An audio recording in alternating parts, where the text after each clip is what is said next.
Vamos a compartir pantalla y vamos a comenzar con, aquí. Profe, ¿puedo hacer una pregunta? Por supuesto, la que desee. Es una pregunta pequeña, o sea, es que me surgió una duda que al estudiar el tema del transporte de moléculas en la membrana plasmática, ¿Sí? el transporte pasivo en difusión simple parecía un canal y no sabía si era un canal de proteína porque se supone que eso pertenece a la difusión facilitada y no sabía si estaba mezclado, No, no no, sé. no está mezclado, está bien, aparece un canal y ese canal es de proteína. Y el transporte pasivo también hay participación de un canal, no está equivocado, está bien. No solamente Entonces, sí, facilitada. porque dice difusión simple por canal, pero ese canal es la proteína también. Sí, O es la sea, ¿la proteína pertenece a la difusión simple o a la facilitada o pertenece a las dos? ¿Te recuerdas una imagen cuando yo mostraba que había una proteína que estaba en un lado, se movía y cruzaba hacia el otro lado? Estaba aquí, se movía. Esa, Ya, la transportadora. exactamente. Esa es más que nada la diferencia. Los dos usan proteína, los dos están a favor de un gradiente de concentración. Sin embargo, el déficit, entre comillas, es que la proteína transportadora se satura en algún momento.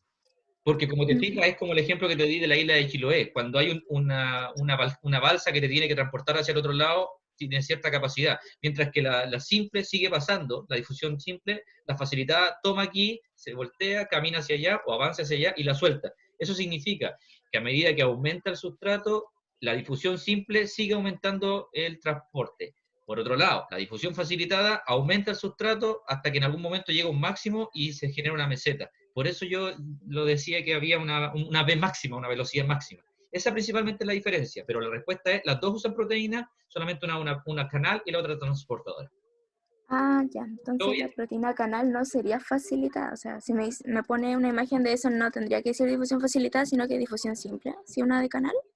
Mira, con respecto a los dibujos, recuerda que a veces son para que te lo expliquen y veo que te pueden generar complicación. Así que no complicarse mucho más, simplemente esa es como la gran diferencia entre simple y facilitada, que una se basa Ah, en ya. y la otra no, ¿ya? Pero Ya. al menos yo no te voy a poner una imagen tratando de ser tan quisquilloso entre, no es mi, no quiero matarte tampoco. Lo que importa es Ah, que ya. manejen el concepto, eso es lo más Ok. importante, ¿ok? Bueno, Ya. chiquillos, bueno, ya estamos grabando, comenzamos la clase de hoy con la pregunta de la compañera que esperamos haber aclarado. Si tienen alguna duda, por supuesto, las podemos ir haciendo. Déjenme dar la instrucción de más o menos qué es lo que vamos a hacer hoy. Hoy vamos a dividir en dos partes la clase. La primera vamos a hablar sobre mitocondria y bioenergía.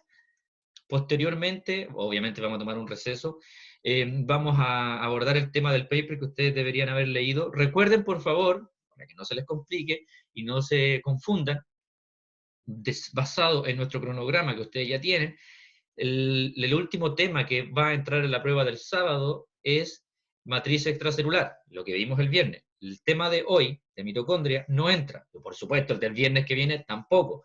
Por lo tanto, recuerden que ese paper debería estar leído por ustedes y lo que yo voy a hacer después, voy a aclarar dudas respecto a ese tema que va a ser evaluado en la prueba. ¿Ya?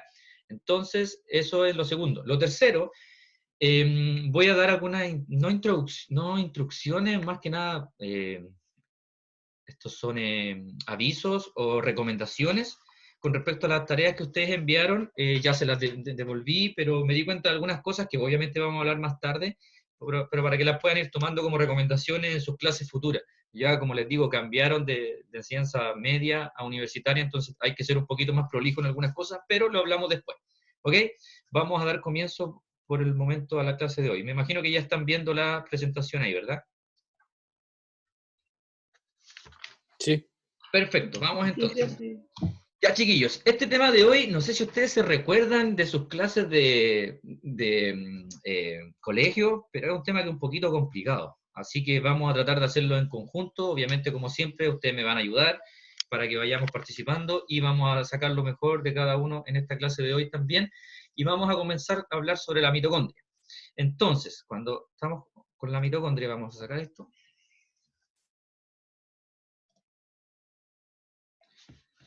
Ya. Entonces, nosotros ya hablamos un poco de la mitocondria. ¿Qué me puede decir cuál es la función principal que podría tener una mitocondria? Fácil y seguro. Generar energía, Tiene energía, ¿en forma de qué? ATP. ATP, exactamente. Generar energía en forma de ATP, que es la moneda de intercambio energético. ¿Qué quiere La decir esto? respiración celular. ¿Perdón? ¿Francisca? ¿Quieres hablar algo? La respiración celular, a lo mejor. Correcto, sí, la respiración celular, sí, exactamente. Entonces, como bien decía Francisca y el compañero que no alcancé lamentablemente a ver el nombre acá, cuando nosotros estamos hablando eh, de mitocondrias, vamos a hablar de respiración celular, del organelo que va a permitir generación de energía en forma de moléculas de ATP, eso es lo más importante, nosotros ya vimos algo al respecto. Si nosotros hacemos una analogía con respecto a un auto, un carro, el auto usa benzina, ustedes saben, para funcionar. Pues la benzina que usan nuestros cuerpos es precisamente la molécula de ATP. Por eso se le llama la moneda de intercambio energético. ¿Qué quiero decir con esto? Que cuando nosotros vamos a consumir alimentos como la glucosa y nosotros necesitamos tener esos enlaces químicos, cambiarlos a una molécula que sería la molécula de intercambio energético, la moneda de intercambio energético o la benzina, si fuéramos un auto, y esa molécula es el ATP. Cuando hablamos de mitocondria, entonces, yo quiero mostrar esta primera imagen con respecto a mitocondria. Estas son dos mitocondrias distintas. Después voy a mostrar una imagen más clarificadora. Ahora, esta imagen lo que quiero que vean principalmente es que nosotros tenemos en el lado izquierdo un tipo de mitocondria distinto al del lado derecho. ¿En qué se diferencian? Créanme o no, la mitocondria acá obviamente va a tener una membrana externa, una membrana interna. Esta membrana interna se va a plegar. Es un poco difícil de verlo, pero esta es una imagen real obtenida por microscopio electrónico de barrido y la vamos a ver a continuación en un esquema para que les quede más claro. Pero entonces vamos a tener una membrana externa, una membrana interna, que se pliega, y estos son los pliegues, también conocidos como crestas mitocondriales, y en el interior va a haber una matriz mitocondrial, ¿ok? Por otro lado, fíjense acá, por favor, de nuevo tenemos otra mitocondria, pero acá hay un montón de crestas o pliegues, ¿ya? Algo importante que debo ahora explicar es, o preguntar en realidad, si es que ustedes lo supieran. Claramente vemos que hay dos tipos de mitocondrias que, si bien son similares, tienen algunas diferencias respecto a las crestas mitocondriales. Y si yo les digo que las mitocondrias tienen que ver con la respiración celular y con la generación de energía, ¿dónde o cuál de estas mitocondrias creen ustedes, mirando esta imagen, a ver si me resultó el ejemplo que quería, creen ustedes que es una mitocondria que va a estar en una zona de nuestro cuerpo que va a generar mayor energía? ¿Alternativa A o alternativa B? ¿La B? A La, ver, la B, eso es correcto. ¿Por qué lo creen? porque las crestas, como según yo, ahí se acumula la energía, entonces, ¿Sí? como tiene más crestas mitocondriales, acumula más energía para el cuerpo. Perfecto, y eso es lo que quería que supiéramos. Hay que, obviamente, parte del concepto lo vamos a afinar un poquito, pero en las crestas tú ya te diste cuenta, y agradezco la respuesta de ambos, y está correcta, es que ya al tener algo, las crestas algo hacen.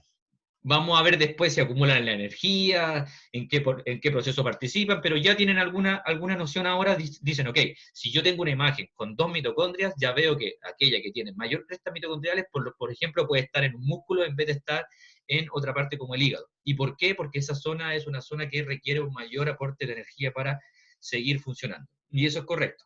Sigamos entonces. Y aquí tenemos un esquema que los científicos le agradecemos, por supuesto, porque de esta imagen que está acá, que es sumamente complejo tratar de entenderla, llegamos a esto, donde vamos a tener una mitocondria con una membrana externa, una membrana interna que se va a plegar en crestas. Esto está simulando las crestas mitocondriales. Va a haber un espacio entre estas membranas. Otra cosa importante que vamos a tener va a ser este DNA, que ustedes ya lo vimos en las primeras clases, que el DNA de la mitocondria obviamente pertenece solo a la mitocondria, y vamos a aclarar algunas dudas de una consulta que hizo una compañera en la sección 2, pero que bien sería bueno también aclararla para que ustedes lo sepan. Entonces, eso deben tenerlo más o menos claro, chiquillos, por favor, porque en diferentes zonas de la mitocondria se van a generar diferentes procesos. En la matriz se va a generar el ciclo de Krebs. en las crestas mitocondriales se va a generar lo que se conoce como la cadena respiratoria, ¿ok? O la cadena transportadora de electrones, o la fosforilación oxidativa, que es lo mismo. Entonces, en la matriz mitocondrial vamos a generar el ciclo de Krebs, que lo veremos adelante en otra diapo, y en las crestas mitocondriales, como bien dijo una compañera, ya supuso que había algo importante, pues lo hay. Por ahí se genera la cadena transportadora de electrones, y a saber, la cadena transportadora de electrones es la que al final va a generar mayor cantidad de ATP por molécula de glucosa. Pero vamos a ir paso a paso. Dijimos acá que había una molécula de ADN. Vamos enseguida entonces a lo que quiero decirles, porque eso fue una pregunta que hizo una compañera. Aquí estamos. Entonces, ¿alguno de ustedes ha escuchado que la molécula de ADN mitocondrial se hereda solamente por las mujeres, hembras en animales? ¿O no lo han Sí. escuchado? Sí. Profe, yo lo dije. Ah, ¿qué? ¿Usted lo dijo? Yo. Ok, muy bien. Entonces vamos a aclarar, pensé que había sido alguien de la sección número 2. Bueno, vamos a aclarar eso porque ustedes saben que cuando uno enseña, uno como docente tampoco se lo sabe todo, entonces así como yo aprendo de ustedes también aprenden algunas cosas. Entonces Francisca nos dijo eso. Dijo, yo una vez estaba en el colegio, si no me equivoco me dijiste, y una profesora dijo que esto se heredaba solamente por las hembras, por las mujeres, bla, bla, bla. Entonces yo no había escuchado eso a ciencia cierta, con 100% de seguridad, entonces dije, no lo sé, lo voy a ver, y me di a la tarea, yo hice mi tarea por supuesto, y entonces busqué papers, lamentablemente para ustedes en inglés, pero aclarando el tema, dice, esto es el paper del 2003, y, perdón, tengo que compartir, no la están viendo ustedes, discúlpeme por favor, déjenme compartir pantalla, y aquí está el paper. Ya, ahora sí lo ven, ¿verdad? Sí. Ya, Sí. el paper dice los nuevos patrones de herencia en las enfermedades mitocondriales. Es decir, este paper lo que aborda es, obviamente se basa en enfermedades, pero enfermedades que se dice que se heredan solamente de la madre debido a este DNA mitocondrial. Y el paper dice, no lo voy a leer todo, ojo, dice que esto ha sido inequívocamente probado, que no solamente el DNA de los padres sobrevive en el cigoto, pero este también contribuye a la herencia. ¿Se entiende lo que quiere decir? ¿Qué quiere decir esto? ¿Estaría apoyando la teoría de que solo las mujeres la heredan? ¿O también dice que el padre también podría estar participando en la herencia del DNA? O Eso sea, es lo que dice, participa, bueno. pero no con tanta influencia como el otro. ¿Perdón? Que igual participa la del padre, pero no con tanta influencia como la que tiene el TNN mitocondrial de la madre. Eso es perfecto, Antonia. Muchísimas gracias. Eso es perfecto. Finalmente, pero lo que quiero decir es que lo hablamos en un primer capítulo, en nuestra primera clase, que lo rico que tiene la ciencia es que lo que era cierto ayer puede no ser cierto hoy día. Y cuando recién empezaron a hacer investigaciones, durante muchos años se dijo que solamente, y era así tajante, era la mujer la que heredaba el DNA mitocondrial. Entonces apareció este paper en el 2003 diciendo, ojo, no es tan así, hay indicios de que no es tan así. ¿Y qué es lo que pasa? ¿Y por qué lo vamos a ver acá? Como les digo, no lo vamos a explicar todos, estos procesos no me interesan, pero simplemente quiero llegar a esto. ¿La herencia del padre existe? Finalmente, vamos a responder, aquí ellos explican que sí existe y que en algunas células, como por ejemplo las musculares, no es menor, es hasta el 90% del DNA puede provenir del padre. Aquí dice. En ese caso especial. Vamos acá. ¿Por qué se daría esto, chiquillos? Y esta es la explicación. Ustedes recuerdan de sus clases de fecundación que nosotros vamos a tener un ovocito y va a venir el espermio, y el espermio, obviamente, en una parte que está detrás de la cabeza, que es la zona intermedia, van a estar las mitocondrias. Pero ustedes saben que, en teoría, lo que ingresa es solamente la cabeza del espermio y no el resto. He ahí la explicación de por qué se comenzó a decir, y durante muchos años se dijo que solamente las mitocondrias que estaban presentes en el ovocito eran aquellas que se iban a heredar. Sin embargo, se ha descrito que igual ingresan de el espermatozoide. Pero como bien dijo Antonia, ¿era verdad? Antonia Andrade. Sí. Y bueno, como bien dijo Antonia Andrade, está en general implicado en mayor proporción. Y eso es así. Entonces, después no me quedé conforme porque vi que el paper igual era viejo, entre comillas, 2003, y me fui a otro. Y llegué a este. Este es un Nature del año 2019. ¿Y qué es lo que dice aquí? Dice que y su DNA son heredados exclusivamente desde las madres. Esto es como el destino del DNA mitocondrial, ¿ya? Y ellos quieren decir que finalmente está claro si es heredado solamente desde la madre. Dice, un provocativo estudio sugiriendo que los padres también ocasionalmente contribuyen. Entonces, obviamente no vamos a leer esto, no me interesa, pero lo que quiero llegar a, bueno, hacer una pregunta antes y después terminar con esto y cerrar con la conclusión. Nature, ¿ustedes saben lo que es Nature? La revista, me refiero. Sí, una revista científica, ¿no? Ok, pero es más que una revista científica.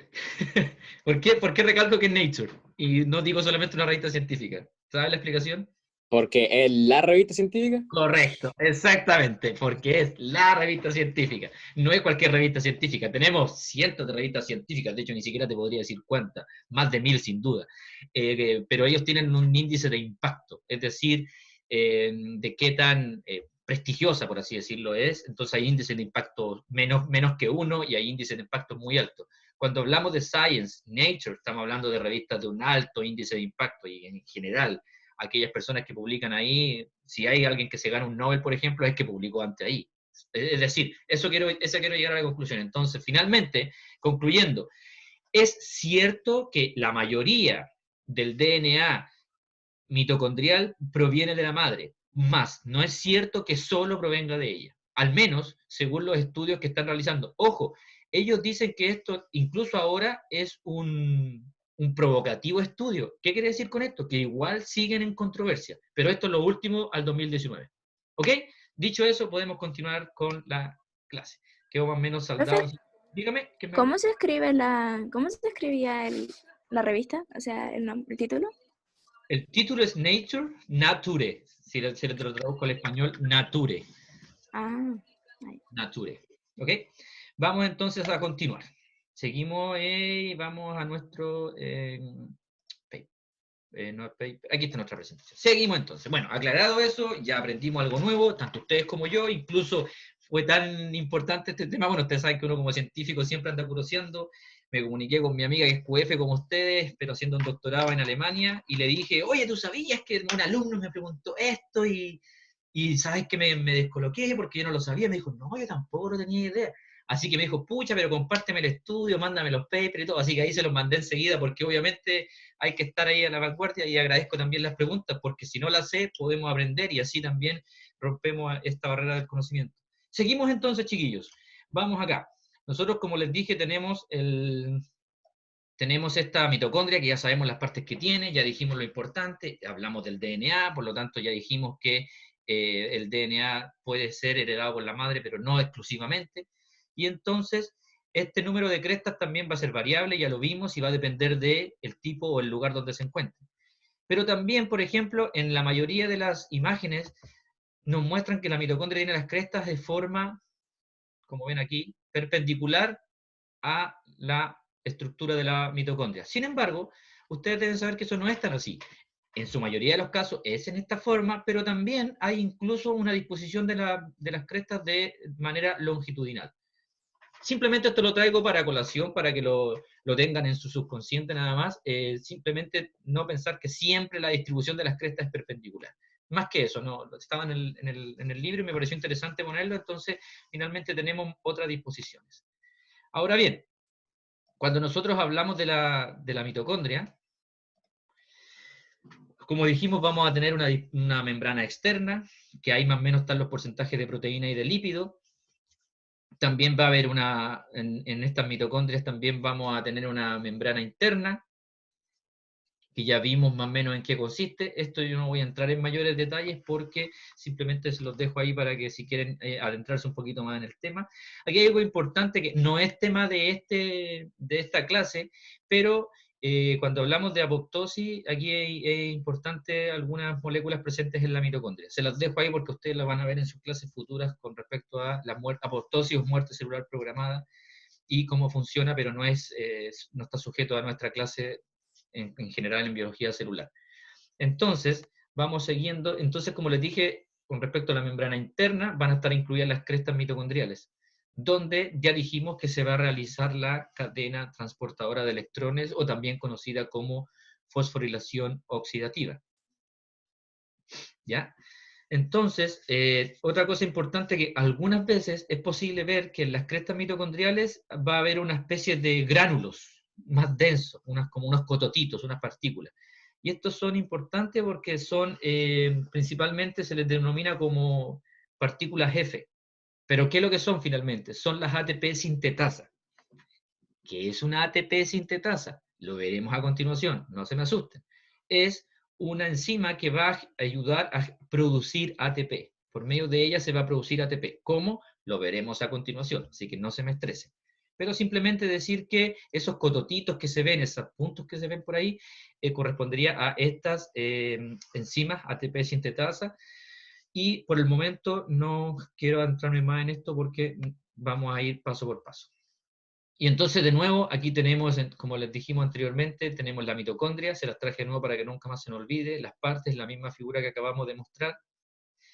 Entonces, cuando hablamos de la mitocondria, vamos a tener DNA, que ya dijimos que estaba, solamente que aquí se refuerza un poco, ¿ya? La aplicación, cómo sería ese DNA, recuerden que es muy parecido a un DNA bacteriano, porque según la teoría endosimbiótica que nosotros vimos, esta célula podría haber sido engullida, era una célula que estaba aparte, fue engullida, por así decirlo, por otra eucarionte más grande, y finalmente se quedó en el interior, por eso el DNA es parecido a un DNA bacteriano.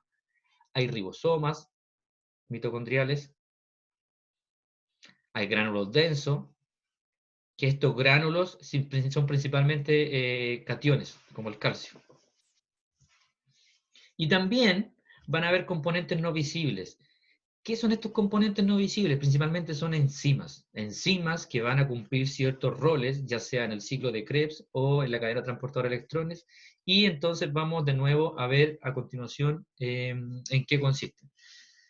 Entonces, tenemos la membrana externa, la membrana interna o crestas mitocondriales. Pero también recuerden que entre esas crestas hay una matriz.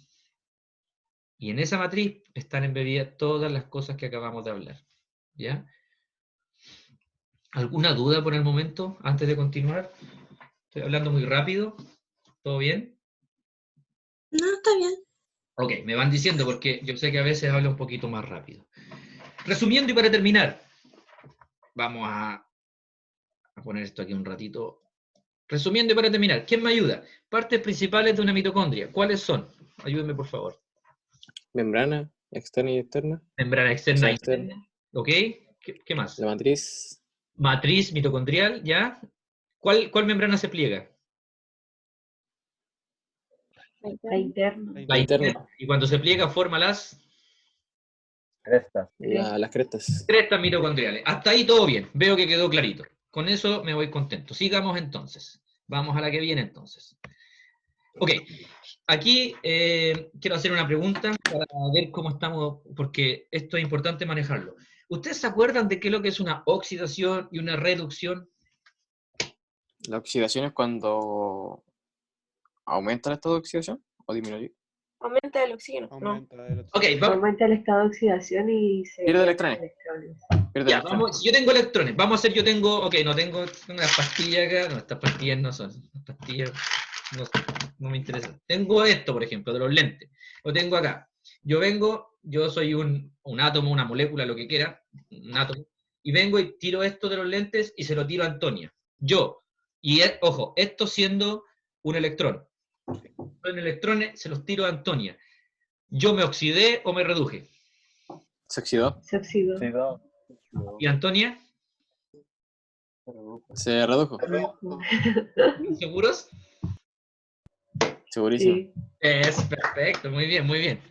Eso es correcto. No se les puede olvidar, por favor. Había que repasar eso porque le pregunté los días a los chiquillos en la otra sección y la respuesta fue todo al revés, sino que yo me había reducido y la Antonia en este caso se había oxidado. Entonces, bueno, aclarando eso, tenía que aclararlo antes de continuar. Muchas gracias, chiquillos. Seguimos entonces. Y acá tenemos la explicación. Si tenemos un átomo, para quien no lo manejó o se complicó un poco, entonces lo que vamos a tener es que en este átomo se va a liberar electrones hacia este otro, entonces este se oxida y este se va a reducir. Nunca más se lo olvide, porque si no entendemos esto ahora, vamos a perdernos hacia adelante. Pero veo que ustedes lo manejan bastante bien. Entonces, cuando hablamos de la función de la mitocondria, vamos obviamente a tener que, queremos generar energía que va a ser química, que va a ser transportada finalmente o cambiada a ATP. Y entonces vamos a tener algunos pasos. Uno de ellos es la glucólisis. Glucólisis que es anaerobia. ¿Qué quiere decir anaerobia? Porque cuando hicimos la primera clase había algunos que tenían dudas. ¿Qué quiere decir Que no... Que no necesita Que no oxígeno. usa oxígeno. Correcto, que no usa oxígeno. Muy bien, muchas gracias. Entonces vamos a tener una glicólisis o glucólisis, o traducido al español más directamente, es el rompimiento de la molécula de glucosa para obtener moléculas de ATP. Ahora bien, la glucólisis anaerobia es bastante ineficiente. Por cada molécula de glucosa que ingresa, vamos a obtener solamente 2 ATP de ganancia. Ahora bien, si nosotros seguimos el proceso de respiración celular y tenemos oxígeno, la célula va a censar eso y dice, ok, yo tengo oxígeno ahora, entonces tengo 2 opciones. ¿Cuál voy a elegir? La más eficiente. Y me voy a, como veo que es más eficiente, voy y continúo en la respiración y voy al ciclo de Krebs. Cuando termino toda la respiración celular en la mitocondria, yo voy a tener 36 moléculas de ATP. Como pueden ver, cuando no hay oxígeno, solo 2, y cuando hay oxígeno presente, 36 moléculas de ATP. Entonces, nosotros vamos a ir de lo más general a lo más particular, vamos a tener la molécula de glucosa, va a ingresar, siempre se va a partir por la glucólisis, ¿sí? Siempre por la glucólisis, luego la célula puede optar, si tiene oxígeno, va a seguir el proceso por medio del ciclo de Krebs, ¿ok? Y posteriormente va a seguir la cadena transportadora de electrones hasta finalmente generar el ATP que vamos a ver a continuación. Veamos la siguiente. Esto es un esquema que yo sé que ustedes, vean si hay... No, no hay nadie que está preguntando. Yo sé que aquí ustedes, algunos de ustedes, capaz de explicarme esto, y quiero ver si me sirvió la idea, porque mirando este esquema, yo sé que algunos de ustedes, un voluntario, si quieren, no, si no lo saben, me da lo mismo, no estoy evaluándolo ahora, pero la idea mía es traer esto para ver si se entiende solamente con mirarlo, porque eso es lo que quería. Esto no está en Paniagua, lo traje de otro lugar. Este está en el CAP, si no me equivoco. ¿Quién cree que es capaz de explicar a rasgos generales este esquema y que va a ser la base para seguir con la clase de hoy? ¿Se atreve alguien? Ahí sale que por la Ok, Javier. glucólisis solamente se forma un ATP, pero después hay otros procesos que van formando más ATP. Ya, ¿pero qué se forma en la glucólisis? Vamos por parte. ¿Cómo? ¿Qué se forma en la glucólisis? ¿Cuál es el producto final de la glucólisis? Según este esquema, ojo, no estoy preguntando nada. ATP. ¿Qué es lo que es? Un ATP. Un ATP. ATP. Sí, pero incluso acá, Agua. Piruvato. si se fijan, no está hablando de... Piruvato. Carbono y agua. Yo quiero que me puedan explicar, solamente, ustedes no saben nada de ATP, aquí no habla de ATP, así que ni siquiera les pregunto el ATP. En este esquema, ¿cómo sería? ¿Quién me lo puede...? Se forma piruvato. Dependiendo si es con oxígeno o sin oxígeno, es fermentación o se entra el ciclo de Krebs. Perfecto, ok. Muy bien. Y en el ciclo de Krebs, fíjate, ¿quién entra al ciclo de Krebs? ¿O este es el ciclo de Krebs por si acaso? ¿O ciclo del ácido No se tricarboxílico? entendió qué dijo. ¿Perdón? ¿Qué dijo? Que no se No. entendió. Repítalo, por favor, Javier. Ah, no fui yo. Ah, ok, que repita, por favor, que no está ayudando. ¿Quién habló? ¿Qué En dijo? la glucólisis se forma piruvato. Perfecto. Dependiendo si tiene oxígeno o no, se forma fermentación o... ¿Entendió? Sí, bueno, al final se te cortó, pero está bien. Eso cortó al final. Hay un pequeño problema técnico, pero son gajes del oficio, pero lo que dijo el compañero es correcto. Vamos a tener una glucosa y la glucosa va a ingresar a la glucólisis. Cuando termina la glucólisis, vamos a generar como producto piruvato. No estamos hablando de ATP aquí por el momento, esto es un esquema general, es para que tengamos un paneo general de todo lo que vamos a ver hoy. Vamos a formar piruvato. Como bien dijo el compañero, que lamentablemente ahí tuvo un pequeñito problema técnico, pero lo dijo muy bien, si nosotros estamos sin oxígeno, vamos a ir a un proceso llamado fermentación, que al final va a producir lactato. No lo vamos a tomar en cuenta ahora porque no nos interesa el lado de acá. Pero eso es correcto, deben saberlo. Por otro lado, si hay oxígeno presente, como dice acá, este piruvato va a ingresar a este azul. ¿Qué es lo que es este azul? Me responden, por favor. ¿Qué es? Ciclo de Krebs. La mitocondria. Perfecto, la mitocondria. Va a ingresar acá. Luego, en la mitocondria, fíjense, en una parte de la mitocondria se realiza el ciclo de Krebs. Pregunta, ¿quién ingresa al ciclo de Krebs? ¿El piruvato o el acetilcoenzimo A? El acetil. El acetilcoenzimo A, es correcto. Y como resultado de todo el ciclo de Krebs, vamos a generar NADH y FATH, que son coenzimas reducidas. Vamos a explicar a continuación qué son, no se me asusten. Y a su vez, en todo este proceso se va a generar moléculas de ATP y también, obviamente, dióxido de carbono, CO2. Pero eso es el general. Eso es lo que quería que entendiéramos y veo que el esquema por sí solo habla y esa es la idea. Por eso me gustan los esquemas. Si bien yo no lo hice, lo traje porque me pareció interesante. Sigamos entonces. Ahora, cuando hablamos de glucólisis, aquí. Profe, Fernanda, dígame. una consulta. ¿Cómo se define piruvato? Te lo voy a explicar ahora. Gracias. Aquí está. ¿Ok? Nosotros tenemos una molécula de glucosa que tiene 6 carbonos. Luego, en este proceso, esta molécula es desdoblada o cortada o escindida a moléculas de 3 átomos de carbono. Estas moléculas de 3 átomos de carbono resultantes son el piruvato. ¿Ok? Sí. Perfecto. Vamos entonces. Resumiendo, y vamos ya metiéndonos al área chica, vamos a tener una molécula de glucosa con 6 átomos de carbono. Vamos acá. Tenemos la molécula, 6 átomos de carbono. ¿Qué pasó aquí? Hubo un aporte de 2 ATP, para realizar lo que se produce acá, lo vamos a explicar después, pero lo que hace aquí uno es haciendo cambios a la glucosa. Lo vamos a explicar a continuación. Pero el punto es que lo que quiero que sepan es que nosotros acá tuvimos que invertir 2 ATP. Y fíjense por favor al final, nosotros aquí la molécula de glucosa se parte, como era de 6 carbonos, se divide en una molécula de 3 carbonos y otra molécula de 3 carbonos. Por lo tanto, todo lo que comienza a pasar desde aquí hacia abajo se hace por 2. O sea, se hace por esta molécula y se hace por esta otra. Entonces, por medio de reacciones, nosotros finalmente vamos a obtener piruvato, que va a ser el producto de la glucólisis, que ya saben que son con 3 carbonos. Por este lado vamos a obtener un NADH, que es una molécula transportadora de electrones, y vamos a obtener 2 ATP al final de la glucólisis.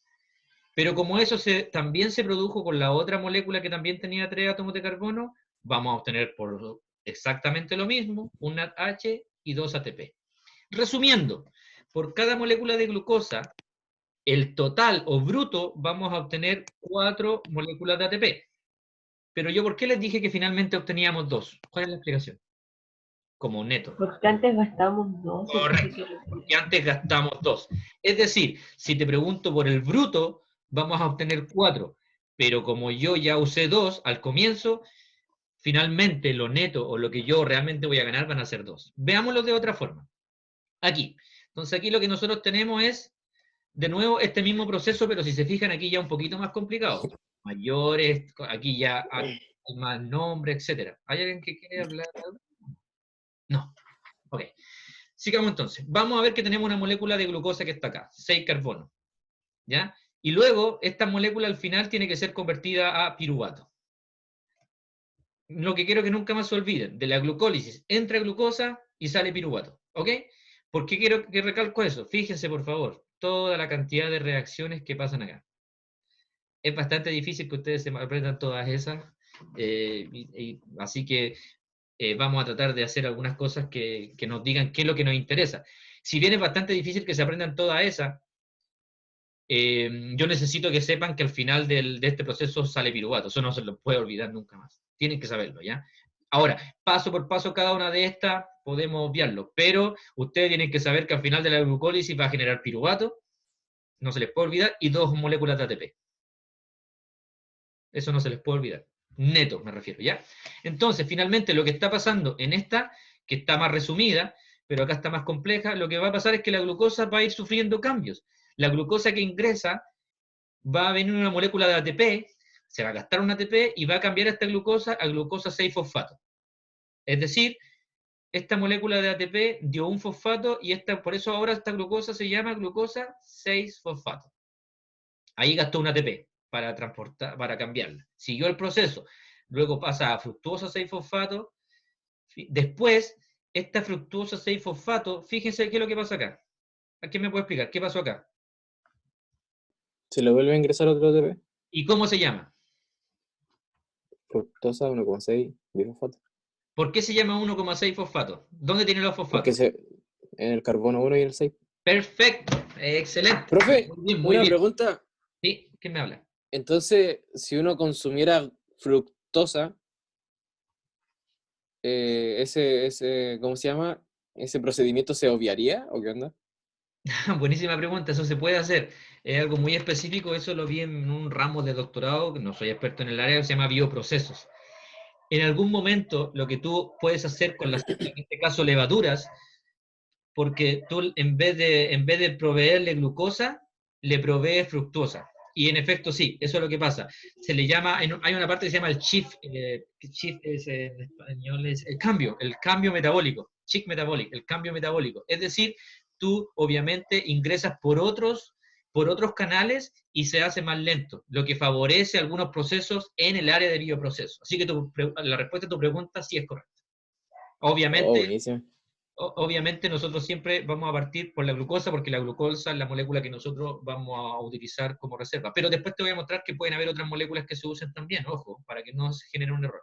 Muchas gracias por la pregunta y también, por supuesto, por la explicación. Entonces, bien dijo él, esta fructosa que era 6-fosfato, aquí de nuevo hay un ATP que va a poner un fosfato acá, por eso esta ahora pasa a ser fructosa 1,6-fosfato, y él dijo bien, en el carbono 1 y en el carbono 6, por eso se llama así. Posteriormente, después siguen una serie de reacciones, fíjense por favor, en donde aquí dice por 2, porque aquí la molécula empieza a dividirse finalmente y cada paso es por 2.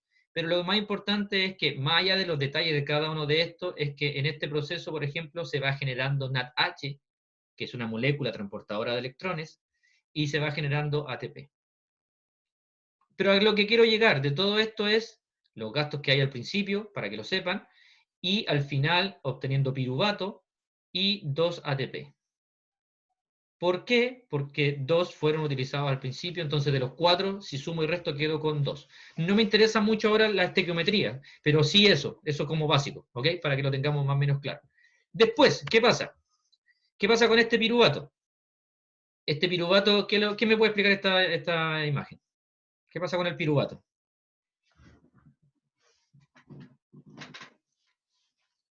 ¿Alguien sabe? El piruvato pasa por la membrana a través de un canal. Sí, una proteína perfecto. ¿Ya? ¿Y qué tiene que formar? y forma acetil-CoA, creo que se llama. Acetilcoenzimo-A, correcto. Y en el proceso, ¿qué pasa? ¿Qué pasó acá? Se formó Formó CO2. un dióxido de Se carbono. formó CO2, por lo tanto, esta molécula, ¿cuántos carbonos tiene? Uno menos. 3. Y aquí tiene 2. Correcto. Muy bien, entendí la respuesta que iba, era correcto.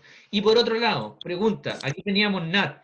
El NAD interactuó con la molécula que iba acá, y ahora este NAD se convirtió en NADH. ¿Este NAD se oxidó o se redujo? Se oxidó. Se redujo. Ah, ok, ya, póngase de acuerdo, por favor. Vamos. Se redujo porque obtuvo un electrón.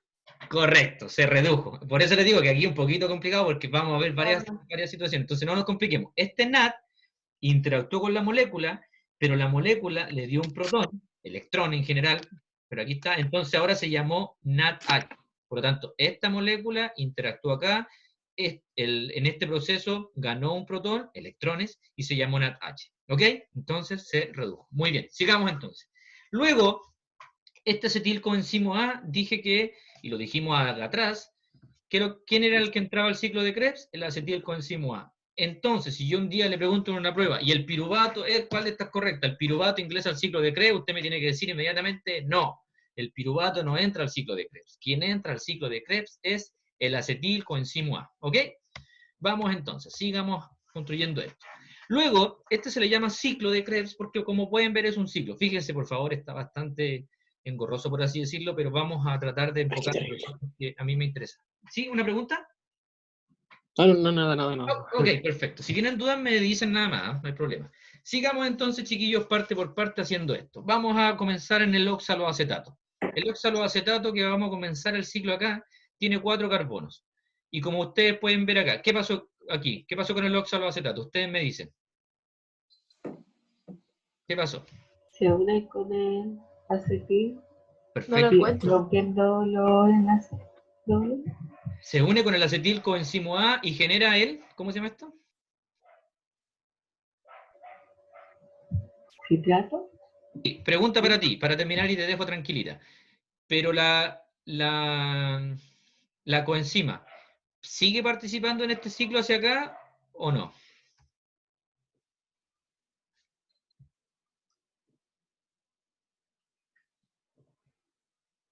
¿Mm? ¿No? ¿Me está preguntando o me está Que no estoy segura. No, tiene razón, sí, no. ¿Y por qué? Recuerden, por favor, de nuestras clases de enzimas, que van a entrar en la prueba, las enzimas no forman parte de los productos. Vienen, cumplen su función, se liberan. Aquí vienen juntas, cumplen su función, y aquí se libera la coenzimo A, y lo que sigue es el acetil. Entonces teníamos 4 carbonos más el acetilo que venía de acá con 2 carbonos, vamos a formar la molécula de 6 carbonos citrato. Perfecto.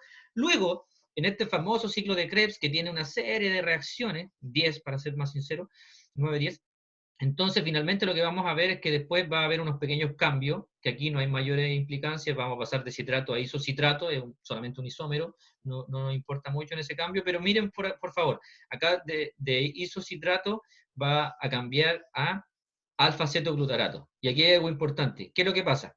¿Qué es lo que se generó acá? Hidrógeno. NADH. NADH son los que nos importan. ¿Y por qué no importan? Porque al final van a proveer de mayores ATP. Ok, y seguimos en el proceso. Aquí seguimos. Fíjense por favor acá de nuevo. Acá de nuevo, cuando pasamos de alfa-cetoglutarato a succinil coenzimo A, ¿qué pasó? ¿Qué se generó? NADH de nuevo. NADH de nuevo. Y finalmente lo que quiero llegar es que, aquí lo marqué con rojo.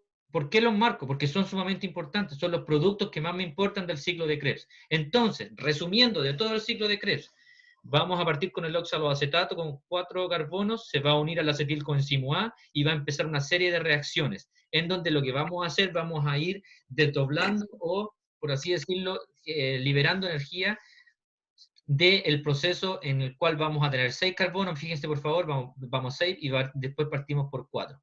Y finalmente nos mantenemos en este proceso hasta volver a comenzar acá con oxaloacetato con 4 carbonos, ¿ya? ¿Qué quiero decir? Que la parte importante, vamos a ir generando NADH coenzima que va a ser transportadora de electrones, vamos a generar uno aquí, uno acá y otro por acá. Por otro lado también vamos a generar FATH2, que también va a ser también es una molécula transportadora de electrones, ¿ya?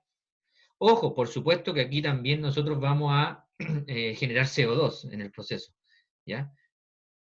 Pero lo que quiero decir es que lo que más nos va a importar en este momento es los NADH y los FATH que nosotros estamos generando porque van a ser utilizados en las reacciones futuras.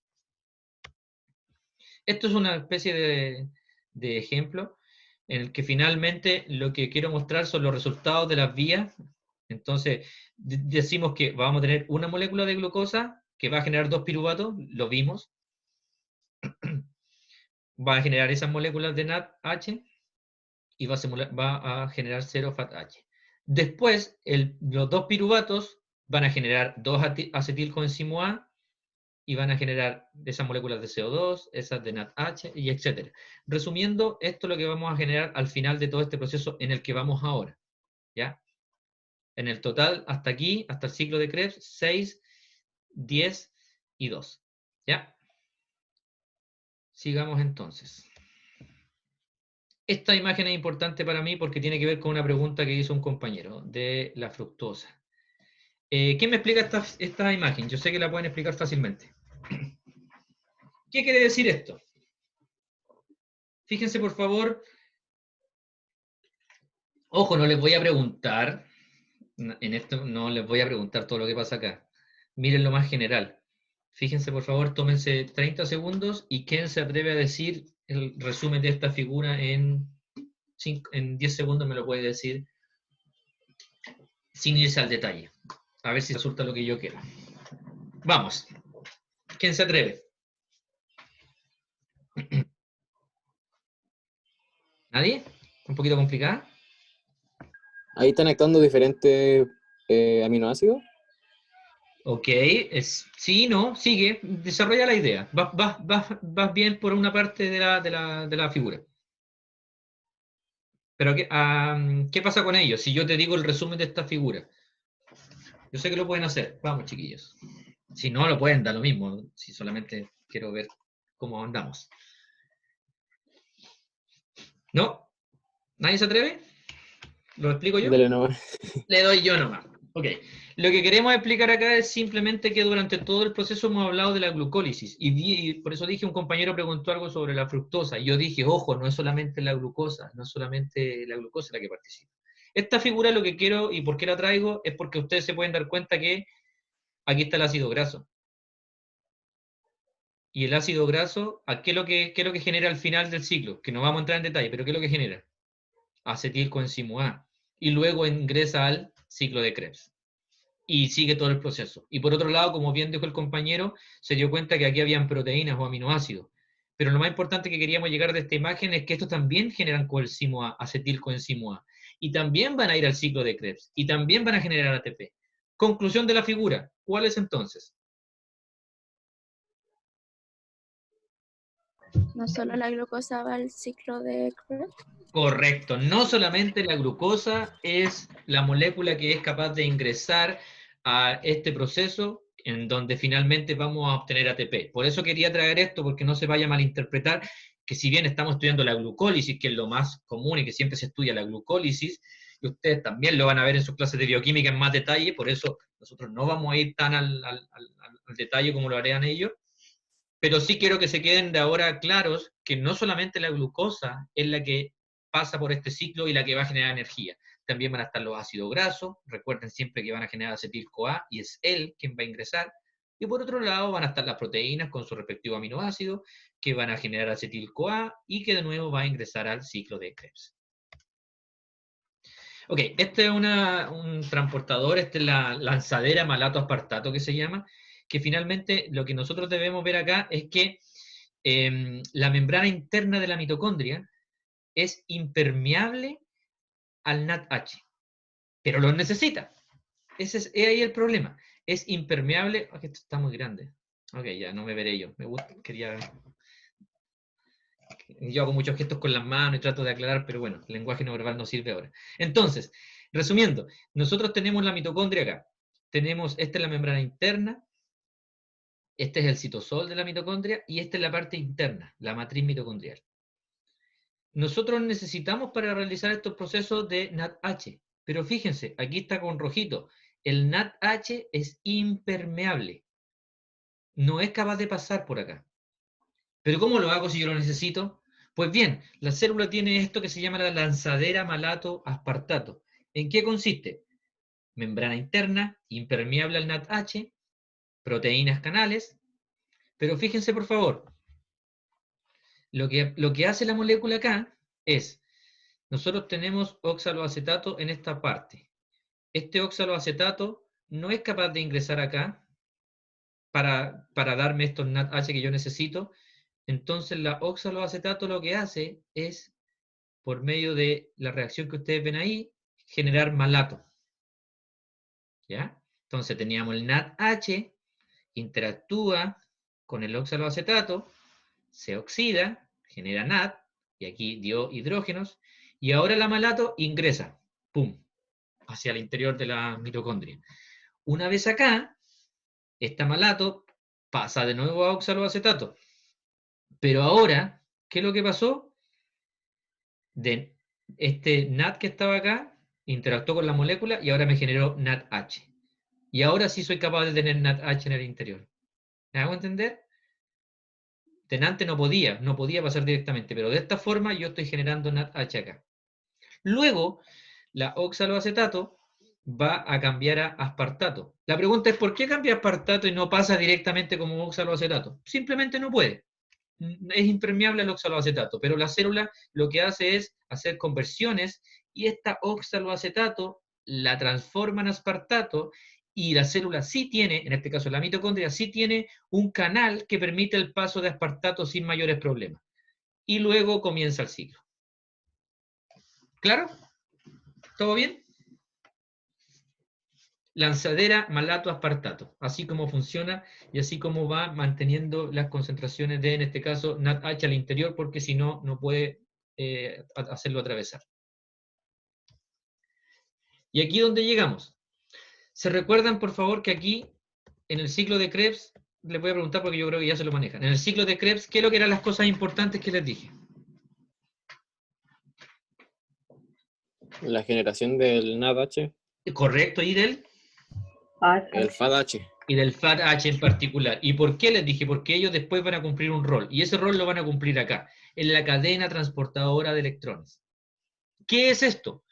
Pues bien, en las crestas mitocondriales, en la membrana de las crestas, esta es una membrana, obviamente esto es un esquema, pero recuerden que las crestas estaban plegadas n veces, van a haber complejos proteicos, como los que ven acá.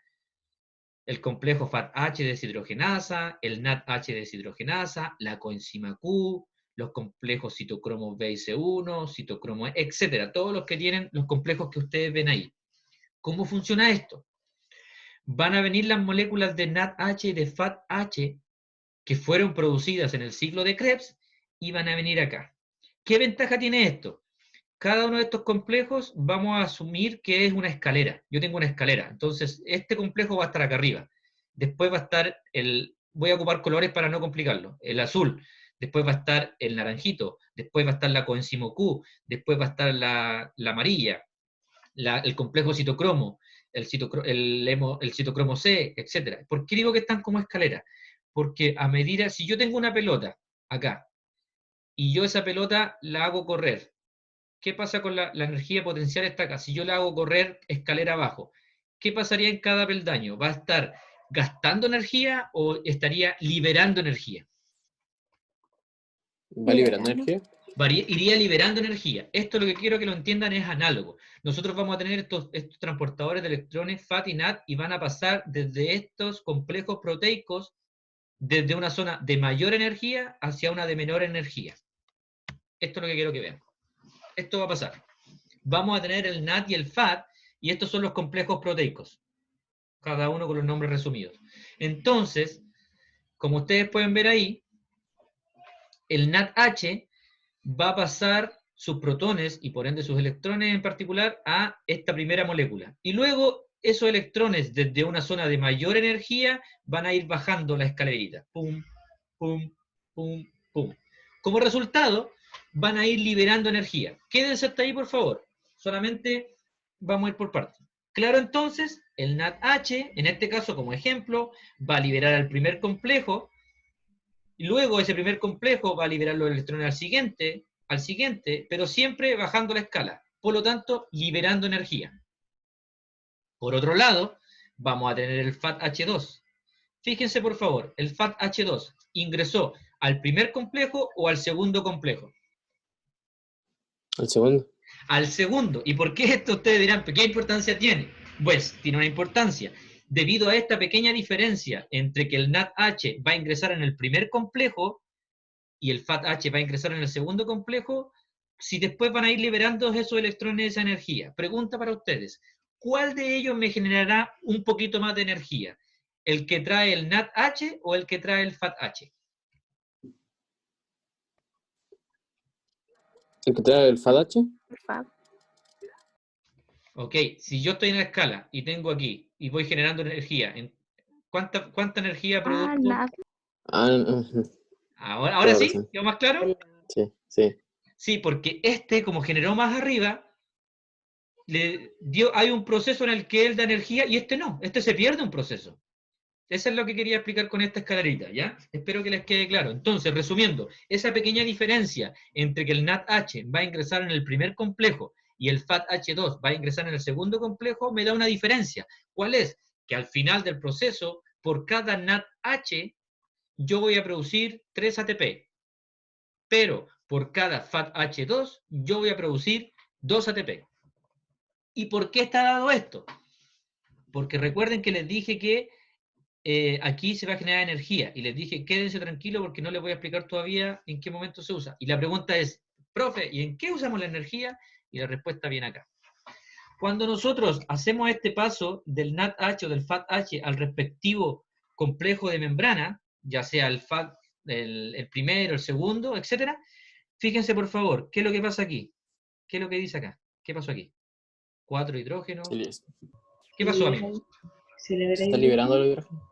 Es exactamente. Más en particular, ustedes no lo saben, pero yo se lo explico, esta es una proteína que a su vez tiene un canal y está tirando hidrógenos hacia afuera. Ay, por eso se generaba agua. Todavía no vamos a ir, O vamos sea- a ir. Espérame un segundito. Vamos de a poco. No se me adelante, pero por ahí va, sí. Entonces, lo que hace esto, en contra del gradiente de concentración, comienza a tirarme hidrógenos hacia afuera, de aquí, pum, para afuera, por estos canales. Hacia afuera, hacia afuera, hacia afuera. La pregunta es, ¿y de dónde sacó la energía para hacer eso? Pues bien, de aquí. Recuerden que cuando van de este complejo proteico al que viene, aquí se generó energía. Perdón, se liberó energía. Se liberó.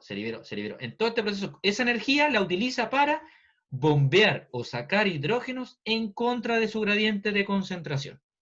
Ahora bien, vamos a lo que dijo el joven.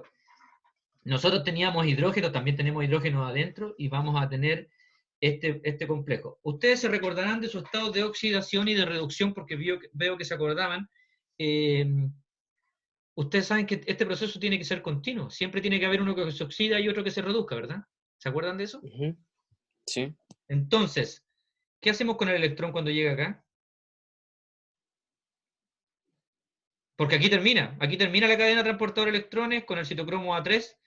¿Y el electrón qué hace con él? Se lo queda, comienza a guardar electrones al interior de la célula. ¿Qué hace? Los libera. Sí, pero vamos un poquito más con respecto a uno de los... ¿Qué está pasando? Miren la imagen. Produce al hidrógeno. ¿Qué molécula tiene hidrógeno y oxígenos? El agua. Ok. Lo que hace es que estos electrones que están acá, al final van a ser tomados por el oxígeno. Es decir, el oxígeno es el último aceptor de electrones en la cadena transportadora de electrones. El oxígeno, y por eso todo este proceso se llama respiración celular y usa oxígeno. Y la pregunta es, ¿cuándo usa oxígeno? Al final. ¿En la glucólisis usamos oxígeno? ¿Respuesta a ustedes? No. No. ¿En el ciclo de Krebs hablé de oxígeno? No. No. ¿Dónde usamos oxígeno entonces? En la cadena transportadora de electrones. Perfecto, muy bien. En la cadena transportadora de electrones. No usamos oxígeno en la glucólisis, más no lo usamos en el ciclo de Krebs, pero aquí nosotros vamos a tener el último aceptor de electrones de todo esto, es el oxígeno. El oxígeno que posteriormente se va a juntar con hidrógeno y va a formar la molécula que va volando ahí, que es el agua. Eso es todo el proceso y por eso nosotros necesitamos oxígeno y el oxígeno va a participar aquí. Es el último aceptor de electrones en toda la cadena transportadora de electrones. Pero no hemos terminado. ¿Qué pasa acá? ¿Hay alguna consulta, chiquillos, hasta el momento? Yo sé que un poquito puede ser... Profe, Díganme. el oxígeno que se libera al final, ¿también se libera fuera de la membrana de la mitocondria? O sea, como dijo que el hidrógeno se tiraba para afuera, por decirlo. El oxígeno, perdón, no te escuché muy bien. El oxígeno al final... Cuando se libera al final, va hacia afuera de la membrana de la mitocondria. Recuerda que primero que todo no tiene que ir para afuera ni nada por el estilo porque finalmente es agua. Lo que obtienes tú al final, el oxígeno viene y se junta aquí con la molécula de agua y finalmente no tienes que tirar oxígeno hacia afuera, simplemente lo que vas a tener son moléculas de agua. Entonces no necesitas moverlo. Pero lo importante es que si tú acumularas, ¿qué pasaría si, esta es una pregunta que puedo anexarla con la pregunta de la compañera, ¿qué pasaría si el oxígeno no estuviera presente? ¿Qué pasa con el interior de la célula? ¿Qué va a empezar a pasar? Se va a empezar a acumular solamente electrones. electrones. Por lo tanto, va a haber un desbalance químico, si se pueden dar cuenta. Y eso es lo que no debe pasar. Bueno, y eso es lo que te puede pasar si sufres un accidente como, por ejemplo, ahogarte, que obviamente esta cadena falla, porque la cadena empieza a funcionar y de repente llega acá y tiene un electrón y dice, oye, necesito buscar un electrón. ¿El oxígeno dónde está? El oxígeno no está. Oye, necesito el oxígeno, por favor. Necesito el oxígeno, y el oxígeno nunca llega. Y entonces eso es lo complicado de este proceso. El oxígeno, resumiendo, es el último aceptor de electrones, posteriormente se va a unir al hidrógeno y va a formar agua. Vamos a esta parte, que puede haber quedado no muy clara, pero finalmente la vamos a aclarar ahora. ¿Qué es lo que pasaba entonces? ¿Se recuerdan que yo les dije que cuando pasábamos por todos estos procesos de esta cadena transportadora de electrones o fosforilación oxidativa? ¿Por qué se llama fosforilación oxidativa? Porque finalmente una molécula se oxida y la otra se reduce, como va mostrando acá. Sin entrar en más detalle, una molécula se oxida y la otra se reduce. Una molécula se oxida y la otra se reduce. Por eso, ¿y cuáles moléculas son? Todo este complejo, porque este complejo está unido a citocromos que son bastante fáciles de oxidar o reducir, como el fierro azufre, los citocromos que son bastante también fáciles de oxidar y de reducir. Por lo tanto, eso es lo que va a pasar. Viendo, vamos a tener el FAT y el NAT aquí, y van a empezar a transportar sus electrones de aquí, acá, acá, acá, acá, acá, acá. ¿Ok? Hasta aquí. Y recuerden la escalerita que yo dije, vamos a partir desde aquí hacia abajo para que sea entendido. Siempre desde una zona donde hay mayor energía hacia una que va a tener menor energía. Los electrones van a estar con menores niveles de energía, de mayor nivel de energía del electrón, ojo, hacia uno de menor. Por eso, y con esto termino para que no cortemos, por eso esta escalerita creo que le puede explicar bastante bien. Dígame. Es que ahí en... No en esa, la primera imagen donde aparecía la membrana, esa, sale el NAD como segundo. Como Sí, yo me di cuenta de eso. Eso yo creo que me di cuenta de eso, se lo nombraron chiquillos. Hasta donde yo entiendo, este libro puede tener un error, pero el punto es que el NAD ingresa primero, al primer complejo, no el FAT. ¿Sí? Pero es el NAD el que ingresa al primer complejo, para que no se lo olvide. Aquí no tomen en cuenta lo que está en este libro. Ellos tampoco explican, así que, pero el punto es que siempre el NAD ingresa en el primer complejo y el FAT ingresa en el segundo. Y como resultado de eso, el NADH, siempre hablamos aquí de reducidos. El NADH es quien ingresa y genera 3 ATP, y el FATH ingresa en el segundo complejo, y por eso mismo genera 2 ATP, para que no nos quede una complicación ahí.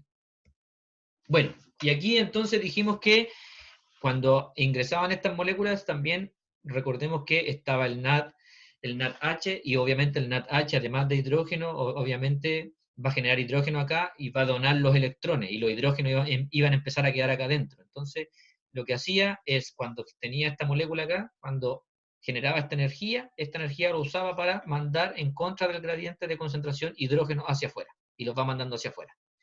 Pero después, ¿qué pasa? Hay una mayor concentración de hidrógeno, ¿dónde? ¿Afuera o adentro? Fíjense, por favor, ¿qué dice la imagen? Afuera. Afuera. Y si estoy tirando cargas positivas hacia afuera, además de tener una mayor concentración afuera, ¿qué pasa con la carga que está acá al interior de la célula? ¿Estaría más positiva o más negativa? Si yo estoy tirando hidrógeno, estaría ligeramente negativa. Entonces, este potencial también se le llama potencial, ¿saben el nombre? Pues tiene los dos, no solamente de concentración. Cuando tiene concentración y carga, se llama, ¿se acuerdan? Potencial de ionización. Sí, y tiene otro nombre. Potencial de... Electroquímico.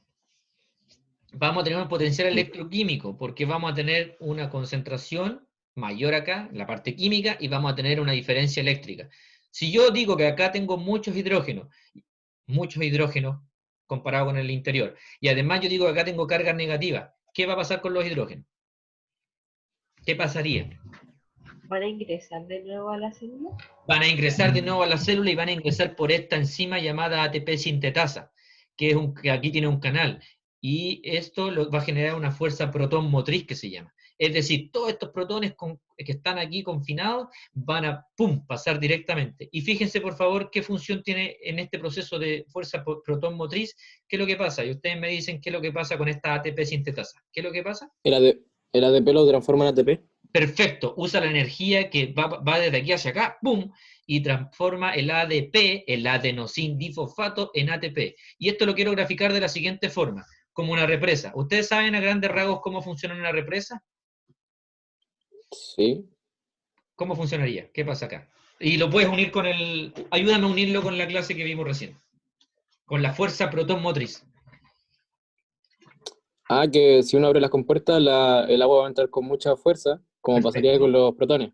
Perfecto. Y nos daría la oportunidad de generar energía. Eso es Como correcto. pasa con la adenosin difosfato y adenosin trifosfato. Eso es perfecto, la explicación es como bien dice su compañero, yo solamente no lo podría hacer mejor, simplemente voy a cerrar esto y decir que vamos a hacer el análogo con la represa. Aquí tenemos la represa, aquí tenemos todos los protones, la fuerza está acumulada acá, pero como está cerrada la compuerta, como está cerrada la ATP sintetasa, no puede pasar. O sea, no es que esté cerrada, si estoy tratando de explicarlo, está abierta porque permite el paso, pero supongamos que, obviamente, para que se entienda, está aquí la compuerta cerrada. Entonces viene, se abre, ¡pum! Y parte saliendo el agua a mucha presión. Cuando hace eso, como está en una mayor concentración acá, el agua empieza a salir. Agua, entiéndase para nosotros, protones, avanzando rápidamente. Llega a esta, donde está el generador, que va a empezar obviamente a girar rápido, y en nuestro caso, ATP sintetasa, en el caso de la represa, va a generar energía, y en el caso nuestro también, pero obviamente genera ATP. ¿Quedó claro? ¿Todo bien? ¿Clarísimo? Sí. Perfecto. Y esto finalmente es un resumen, para que ustedes lo tengan, del proceso completo en la glucosa, la glucólisis. Miren, por favor, usa 2 ATP, genera piruvato, pero también genera 2 ATP, genera NADH. Después este piruvato es transformado a coenzimo A, y el coenzimo A ingresa al ciclo de Krebs. Me gustó porque esto resume muy bien. Y ahí se van generando los ATP más o menos en los diferentes procesos, pero raya para la suma, de cada molécula de glucosa, finalmente nosotros obtenemos 38 ATP. Sin embargo, gastamos 2, por lo tanto, de cada molécula de glucosa obtenemos al final, ¿cuántos ATP? 36. 36 ATP. Perfecto. Y no se les puede olvidar que los NADH y los FATH también son convertidos a ATP, como usted bien lo dice, y por cada NADH que ingresa se producen 3 ATP. Como aquí ingresaron 6 por 3, 18. Por cada FATH se producían solamente 2 ATP. ¿Recuerden por qué? Porque el NADH ingresa desde el primer complejo y el FATH desde el segundo. Esa pequeña diferencia hace que cada NADH produzca 3 ATP y cada FATH produzca solamente 2 ATP. Y eso es todo la clase para el día de hoy. ¿Les pareció muy traumática? ¿Estuvo un poquito difícil? ¿No? ¿Todo bien? Todo bueno. ¿Todo bueno? ¿Les pareció? Traumática, pero buena. Bueno, chiquillos, me imagino que están cansados, así que vamos a hacer lo que solemos hacer, tomar un pequeño descansito, 10 minutos, yo me tomaré un café, me imagino que ustedes también, estirarán su cuerpo, y vamos a seguir con las dudas que tengan. Voy a aclarar dudas solamente con respecto al paper que ustedes deben haber leído, esperemos que lo hayan leído. Si no lo leyeron, no es muy bueno porque el sábado se hace prueba y ustedes saben que van a tener menos tiempo para estudiarlo. Lo que sea, antes de irnos al descanso, ¿alguna pregunta para aclarar algo? ¿O todo más o menos clarito?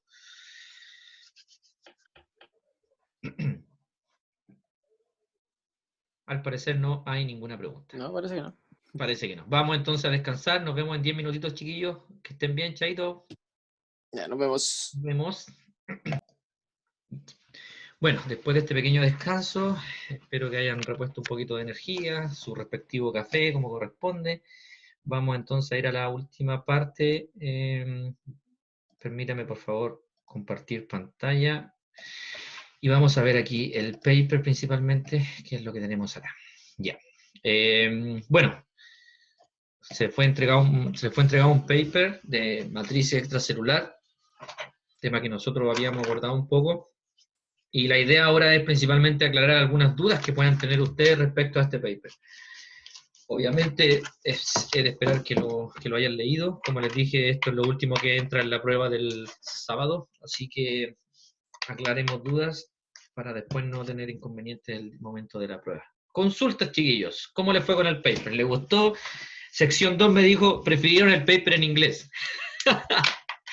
Les mando un paper en español para no complicarlo y me dijeron... La verdad estaba más complicado que el paper en inglés. Parece que eso fue. No entendí ninguno. También estaba como más vinculado a nuestra situación, entonces era más interesante leerlo. Sí, era más motivante como estaba con el COVID y todo el Sí. cuento, me imagino, sí. Bueno, pero No, lamentablemente pero yo lo encontré entretenido. no está tan malo, no está tan malo. No, yo Hay lo encontré que- entretenido. No, eso ya. no es malo. Vamos a ver entonces, aclaro dudas, pues cuéntenme, ¿qué les puede ayudar? ¿Tienen algunas dudas? A su vez, en cuanto a aclarar dudas me refiero porque de pronto ustedes se pueden empezar a perder en el paper. Hay cosas muy específicas que pueden no venir al caso, entonces por eso vamos a tomar este tiempo para aclarar dudas de ustedes. De pronto usted me hace una pregunta y yo le digo, mira, ¿sabes qué precisamente a eso me refería? Eso, la verdad, en este contexto de matriz extracelular no es preponderante. Así que soy todo oído, chiquillos. Cuéntenme, por favor. Y aquí está el paper. Lo están viendo también, si no me equivoco. Sí. Sí, profe, yo tengo una... Comencemos entonces.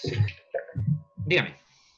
Ya, es que cuando estaba leyendo el paper, también aproveché de revisar la materia de la clase anterior ¿Sí? para ver lo del tema del glicocálix. Y usted dijo que en el paper iba a salir algo importante del glicocálix, y según yo, o sea, lo que entendí, tenía que ver con el tema de las integrinas alfa y la integrina beta. Porque, por ejemplo, en el paper decía, en la integrina alfa, fija cationes divalentes, que es lo que le da la carga a las membranas, y también algo que sería dentro de las funciones del glicocálix. Entonces, decir, ¿eso está bien? O, Sí, eso está, o me eso está bien. confundí? Eso está bien, eso es correcto. Pero lo importante es que, por ejemplo, del paper me interesa que sepan lo que son las integrinas. Es importante. ¿Qué son? ¿Qué tipo de proteínas son? ¿Cómo funcionan? Más allá de A o alfa o beta, con todo respeto, para mí es irrelevante si son alfa, beta, gamma, zeta o whatever. Lo que sí me interesa es que si yo te pregunto a ti, ok, una integrina es ¿qué? Tú deberías ser capaz de decirme una proteína. De hecho, creo que la tenemos acá en una figura para que nos ayude en el paper. Espérenme un segundito, vamos bajando.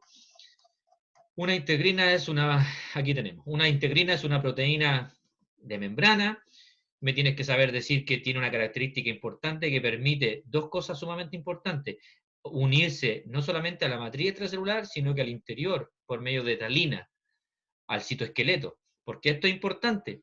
Porque le permite sensar. La integrina como proteína va, se une a la célula de la matriz y se quiere mover, por ejemplo, y ese pequeño movimiento, ese tirón, se ha descrito que la célula se mueve de esa forma. Avanza, tira, se sujeta, tira. Y cuando tira, ese pequeño movimiento genera una cascada que va a activar todo lo que tenga que ver con el citoesqueleto. Y ese pequeño movimiento genera que la célula sepa si se tiene que mover, quedar quieta, diferenciar, si tiene que proliferar, etcétera, etcétera. Por lo que nosotros debemos saber ahora es, por ejemplo, eso. Eso es sumamente importante, tú al tema de la integrina. De nuevo, si es alfa o beta, por ejemplo, colágeno. Cuando hablamos de matriz extracelular, el colágeno es fundamental. Ustedes deberían saber el colágeno, cómo es, qué función cumple. ¿Me interesa que me digan que hay 28 tipos de colágeno distintos? La verdad es que no. No te voy a preguntar nunca. Pregunta número 4. ¿En el cuerpo, en los seres humanos, existen 28, alternativa A, 26 tipos de colágeno, B, 40, C? Es irrelevante, se te va a olvidar en media semana. Y no viene al caso, no me interesa. Pero sí me interesa que me diga el colágeno es una proteína importante, la proteína más abundante del cuerpo, permite una función de soporte, bla, bla, bla. ¿Me hago entender? Sí, profe. Bien. Más preguntas, chiquillos. Lo de la matriz extracelular y las metaloproteinasas, ¿es necesario sabérselas como de memoria? De nuevo lo mismo, no te voy a preguntar nunca todas las metaloproteasas, que la 1, la 3, la 5, no. Pero frente a tu pregunta, tú tienes que saber qué es lo que hace una metaloproteasa. Eso sí. Ah, ya. Eso sí tienes que saberlo. Claro, o sea, al menos en mi forma, yo no sé, no sé cómo serán las demás evaluaciones de los profesores, pero como te digo, en este momento a mí me interesa el proceso, en general, qué es lo que hacen. Pero obviamente tú tienes que saber que las metaloproteasas son una parte importante de la matriz extracelular y qué función tienen. Ahora, más específico de la 1, la 2, la 3, la 5, la verdad es que no me quita el sueño. Pero sí me quita el sueño que tú sepas, o que no sepas, sí me va a quitar bastante el sueño, que después de leer el paper no sepas que la metaloproteinasa tiene que ver con un proceso importante, no solamente de la reorganización de la matriz extracelular, sino también incluso en la generación de cáncer, o no generación de cáncer, sino en la metástasis de cáncer. Eso sí es sumamente importante y deberías saberlo después de leer el paper. Pero a eso me refiero con las preguntas que están haciendo, ¿ven? Entonces con las preguntas ustedes van aprendiendo cómo leer un paper, qué cosa es lo medular, qué cosa no es tanto, y así también pueden usarla para el futuro. Por eso es la idea de enviarles ese paper y ahora simplemente aclarar dudas, ir al área chica con respecto a las dudas que tengan ustedes. Hay cosas que ustedes las aprendieron sin duda. Profe, Pregunta, ¿quién me habla? lo que pasa es que había una imagen que decía algo de que, o sea, que las funciones, algunas funciones eran más como potentes en el día y la otra de la noche no. Ok, vamos a ver. O sea, mientras uno duerme. Sí, eso es válido. Aquí está. Eso mismo. ¿A qué se debe eso, profe? Bueno, Que durante el día... tú tienes que saber que ellos hablan de un ritmo. No sé si has escuchado Circadiano, decía. el ritmo circadiano. ¿Lo has escuchado antes o lo escuchaste solamente en el paper? No, la primera vez en el paper. El ritmo circadiano es el ritmo o biorritmo de tu cuerpo y donde describe que, por ejemplo, tu cuerpo está más activo o menos activo en diferentes horas del día. Ojo, también el ritmo circadiano es lo que te da el ciclo de día y noche. También, para llevarlo más al área chica, para que lo puedas entender, el famoso ritmo circadiano es el que se puede ver afectado cada vez que Chile se le ocurre cambiar la hora, y cuando viene el invierno que cambia una hora, y cuando viene el verano que cambia otra. Y por ¿Eso último, no pasa en otros países? al menos en Alemania a mí no me cambiaron nunca la hora, si no me No equivoco. que yo sepa. No, En Alemania, Todos no lo medidas sé. de Ministerio de Energía. Es buena pregunta. Sí, No pasa del nunca, yo gobierno no en lo la sabía. Colombia que la cambian acá en Chile. Pero creo que en otros países no la cambian la hora. Yo no lo sé. Mira, aquí es el ahora, único lugar donde la cambian. obviamente la explicación puede ser, pues si tú te fijas, Chile, lamentablemente, a diferencia de Estados Unidos, de Europa, que son más grandotes, así Chile, lamentablemente abarca todo el meridiano, pasa por el Ecuador, es tan largo que se debería, por algún motivo se hace, ¿ya? Pero la verdad es que no me acuerdo si Es en para Alemania ahorrar se cambiaba. energía. Sí, sí, obvio, claro, es el fundamento. No. Pero la verdad no me acuerdo si en Alemania lo hacían, la verdad, tuve 2 años ya, pero no me fijé en eso. No te mentiría, no te voy a decir sí o no. Lo que sí voy es que ese ritmo también se ve muy afectado cuando tú viajas. Eso sí me pasó. La diferencia entre Alemania y Chile son 6 horas, que es bastante, 6 o 7 horas de, bueno, entonces cuando tú viajas en eso te viene un síndrome que es el jet lag que se llama, que todo tu ritmo, tu ritmo circadiano se va a las pailas. Es decir, mi cuerpo estaba en Alemania, por ejemplo, nosotros tenemos ahora 6 horas de diferencia con Alemania, son aquí las 11 de la mañana, en Alemania son alrededor de las 5 de la tarde. Entonces, cuando mi cuerpo llega a Alemania y son las 8 de la noche son las, no sé, 8 de la noche en Chile, mi cuerpo piensa que está en Chile, pero está en Alemania, y en Alemania son las 4 de la mañana. Y eso te toma aproximadamente 1 o 2 semanas. ¿Qué quiere decir esto? Este ritmo en el que tu cuerpo se regenera. Recuerden, por favor, que cuando nosotros dormimos, nuestro cuerpo se regenera. Más importante aún, cuando nosotros dormimos, nuestra memoria se consolida. Hay una consolidación de la memoria. Por eso es tan importante dormir. Por eso Leer en la noche. ¿Perdón? Por eso es tan importante igual leer en la noche. O estudiar antes de dormir. Sí, o sea, en realidad ahí también hay distintas personas con respecto a leer, por ejemplo, se ha descrito que hay cierto horario, incluso el ritmo circadiano te dice horarios en los que tú deberías, por ejemplo, hacer ejercicio. Hay algunas personas que incluso dicen que hacer ejercicio es mejor a las 7, 8 de la mañana, pero hay Pero algunos igual estudios depende que de la dicen que, persona. claro, pero hay estudios que dicen que según el ritmo circadiano, el mejor horario sería a las 4, entre 4 y 5 y media de la tarde. Y aduciendo a lo que dice Antonia, la verdad es que finalmente no hay, en el caso de los biorritmos, son como individuales. A mí Yo nunca he hecho ejercicio en la mañana, no me gusta, lo odio. No voy a ir a las 7 de la mañana a correr, pero yo hago ejercicio, me gusta hacer a las 8 de la noche, cuando termino, es mi válvula de escape. Y en Alemania lo hacía, en Alemania tenía un laboratorio, un gimnasio abierto a las 24 horas. Como estaba solo en Alemania, no tenía vida social, yo iba al gimnasio a las 12 de la noche y terminaba a las 1:30 de la mañana. ¿Qué? Sí, así que eso va a depender. Cuático. ¿A qué hora? A las 12 de la noche entraba al gimnasio y salía a las 1:30, 2 de la mañana. Lo siento, no tenía vida, ¿qué iba a hacer? Ah, está Tenía la bien. chance de ir a carretear ahí. Ahí solo, haciendo ejercicio. Estaba solo allá, ¿qué iba a hacer? Mientras los demás estaban carreteando, bailando, yo estaba... Ya, pero no tenía amigos. Ah, bien. Sí, me va a hacer llorar, me va a hacer llorar. Resumiendo y volviendo al tema de los ritmos circadianos, finalmente eso lo que es aquello. Hay procesos que se van a llevar a cabo de mejor forma durante el día y hay otros que se van a realizar durante la noche. Eso es lo que trata de explicar esta figura, ¿ya? Para que lo vayan más o menos interiorizando. Resumiendo, ritmo circadiano es la forma en que tu cuerpo realiza ciertas actividades con más eficiencia en ciertos momentos. Ah, ya. Y con los ejemplos que vimos era bastante. No sé si hay otra pregunta, alguna duda. Profe, Dígame. en eso de las metaloproteinasas, habla sobre 6 subfamilias. Es necesario como entenderlas las 6, pero como lo que hacen solamente, sus funciones principales. Sí, las funciones principales de lo que hace la metaproteinasa y también de TIMS, que es sumamente importante, que aquí está la figura. Más allá de todas las metaloproteinasas, me interesa. Si yo te pregunto qué hace, te pregunto a ti misma. Carol está hablando, ¿verdad? Sí. Carol, ¿qué es lo que hace la metaloproteinasa? En corto. Supone que tienen una participación en la degradación de la matriz extracelular en el tema del cáncer. Perfecto, eso es lo que me interesa. Eso es lo que ya. Y por otro lado también también hay otra parte que tiene que ver con las TIMS, los inhibidores de metaloproteinasa, que obviamente eso también lo tiene que saber porque es importante, porque precisamente van a inhibir. Y si te pones a pensar, cuando hay una progresión del cáncer, las metaloproteinasas son fundamentales. ¿En qué sentido? La célula empieza a liberar estas metaloproteinasas rompen ahí el tumor y permiten hacer un caminito para que las células escapen. Por lo tanto, están los TIMS, que son los inhibidores de eso.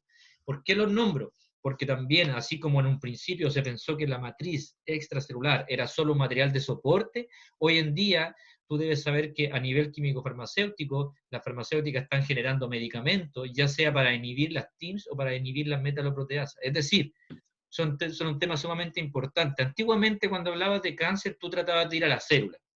Cáncer, que es un crecimiento descontrolado de la célula. ¿Ok? Pero hoy en día se ha visto que la matriz extracelular es sumamente importante. Cuando digo hoy en día, no me refiero a hace 20 años, me refiero a un tema que está, hace, diría yo, no más allá de 5 o 7 años, por así decirlo, tratando de estudiar la matriz y qué consecuencias tiene esta matriz, esta sobregeneración de matriz en las células cancerígenas. Yo voy a dejar esta parte con respecto a la respuesta hasta ahí, porque el profesor desde Alemania va a hablar sobre todo esto en extenso durante 1 hora y media, sobre el cáncer y los biomateriales, y en particular sobre la matriz extracelular. Pero esa es la respuesta para ti, Carol. No me interesa profe, gracias. de ellas, pero sí la función, pues la función es sumamente importante. ¿Alguna otra duda, chiquillos? Profe, Antonia, dígame. que en eso mismo, lo de la metaloproteinasas, en el review salía que estaban secretadas como simógenos, que significa que está como, cuando está inactivada, en realidad está inactiva. Y cuando llega el TIMS, en realidad en vez de inactivarlo, lo que hace es activar su función, ¿no? Eso fue lo que busqué. Sí, eso es correcto. Eso es correcto. Lo que tú describes, esa es la forma en la que funcionan. Por eso, cuando algo se secreta como un simógeno, es, por así decirlo, para que se entienda, es un precursor, como tú bien lo defines. Es algo que está, de cierta forma, inactivo, por eso se llama un precursor. Es como no es una enzima, es una proenzima, antes de ser enzima. Entonces ahí después tiene que ser activado. en el momento que está secretado no es capaz de generar la función, porque no está activo propiamente tal. Es un precursor enzimático. Esa sería la definición. Es decir, no va a catalizar inmediatamente la reacción. Siempre tiene que unirse a interactuar y ahí va a cumplir su función. ¿Ok? Ya. ¿Qué otra duda, chiquillos?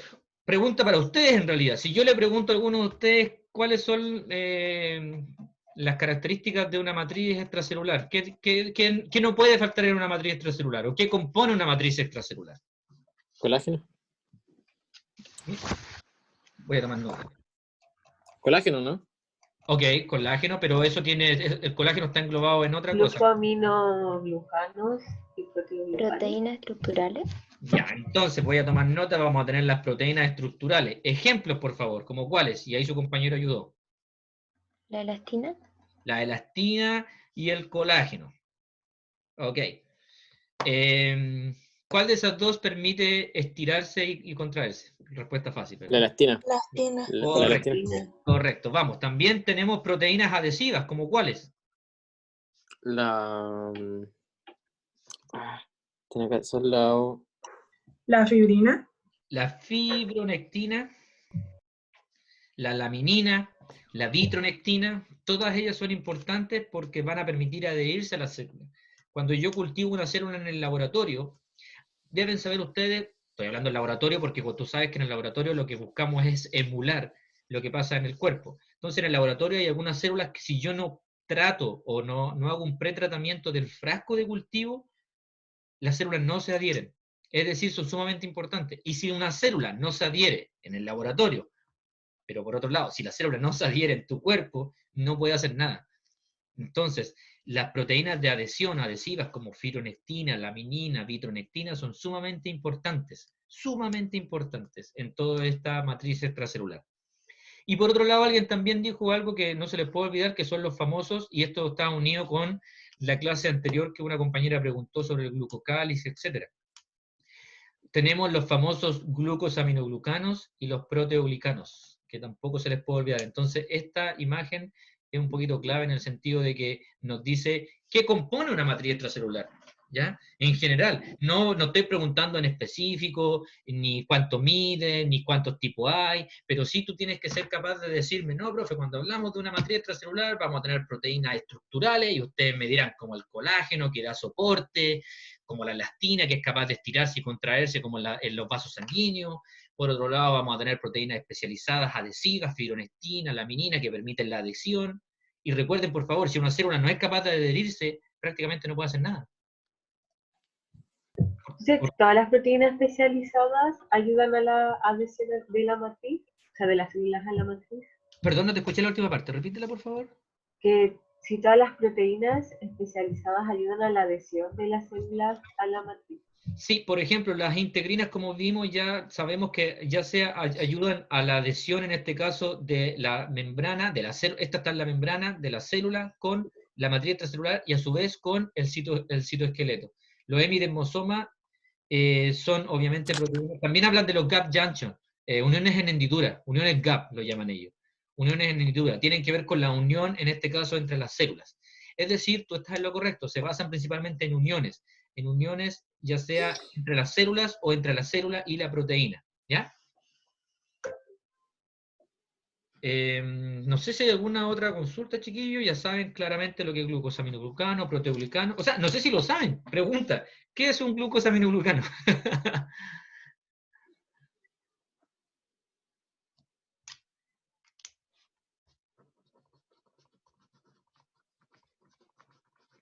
¿Lo saben? ¿Qué es lo que era un glucosaminoglucano? Ustedes deben saber qué es un glucosaminoglucano y qué es un proteoglicano. Además que lo vimos y lo refuerza el paper.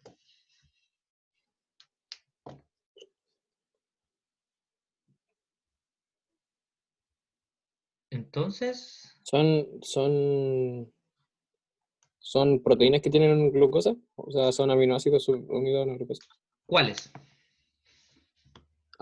Ahí dice pues, ácido hialúrico, no, está bien. La pregunta para ti es, ¿qué es un glucosaminoglucano? Tú me estás dando ejemplos de glucosaminoglucano. Ácido hialurónico y condroitin sulfato son ejemplos. Pero si un glucosaminoglucano, ¿qué es lo que era? ¿Se acuerdan de la clase? La verdad, no me acuerdo, profe. Ya, ¿alguien se acuerda qué es lo que era un glucosaminoglucano? No. Ok. Son polisacáridos. Sí, eso es correcto. Son polisacáridos. Y se recuerdan que había una imagen que vimos donde había un centro de proteína y que después estaba unido a algunas mallitas verdes. Y eso eran los glucosaminoglucanos. Y vamos a la segunda pregunta. ¿Y entonces qué es lo que era un proteoglicano? A ver si se acuerdan.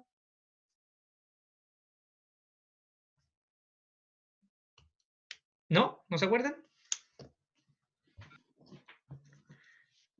Los proteoglicanos eran los glucosaminoglucanos unidos a proteínas. Entonces, un glucosaminoglucano, como bien dijo la compañera, son polisacáridos, son moléculas grandes de sacáridos, y adoptan ese nombre. Y los proteoglicanos son proteínas que se unen a estos glucosaminoglucanos. ¿Ok? Ya. Perfecto. Todo esto, pregunta para ustedes. ¿Todas las células de nuestro cuerpo poseen la misma matriz extracelular? No, todas son especializadas. Todas son especializadas y los ejemplos están claros, les muestran un condrocito, perdón, un cartílago con condrocitos que secretan cierta matriz, pero por otro lado también muestran otros tipos de estructuras como la tráquea, donde la matriz es distinta. La matriz extracelular, por ejemplo, presente en la piel, en la epidermis, es totalmente distinta a la presente en la dermis. Incluso en la misma piel, que se compone de distintas capas, principalmente en la epidermis y luego la dermis abajo, si ustedes ven la matriz extracelular entre una y otra es totalmente distinta. En las células epiteliales, para unirlo con clases que vamos a ver al futuro con tejidos, es casi nula. Las células están tan unidas que la matriz extracelular es casi nula. Ahora bien, en tejido conjuntivo o conectivo, como la dermis, la matriz extracelular, las células están cerca, pero igual hay una cierta matriz alrededor. Es decir, como ustedes bien dicen, la matriz extracelular no es exactamente la misma en todo el cuerpo, no poseen exactamente lo mismo, y así sucesivamente va a depender de la función que cumplan este tipo de células. Por lo tanto, raya para la suma, la matriz extracelular no es solamente algo de soporte, es importante en diversos procesos como el desarrollo, la morfogénesis, la angiogénesis, etc. ¿Ya? Y recuerden también que no solamente hay proteínas, porque eso también es importante. Dijimos que había las proteínas estructurales, ya vimos, colágeno, elastina. Dijimos que habían proteínas especializadas, fibrolectina, laminina. Dijimos también que había glucosaminoglucano y proteoglicano, pero habían otros que son unas sustancias muy pequeñitas liberadas por las células. ¿Se recuerdan cuáles son? Eran los...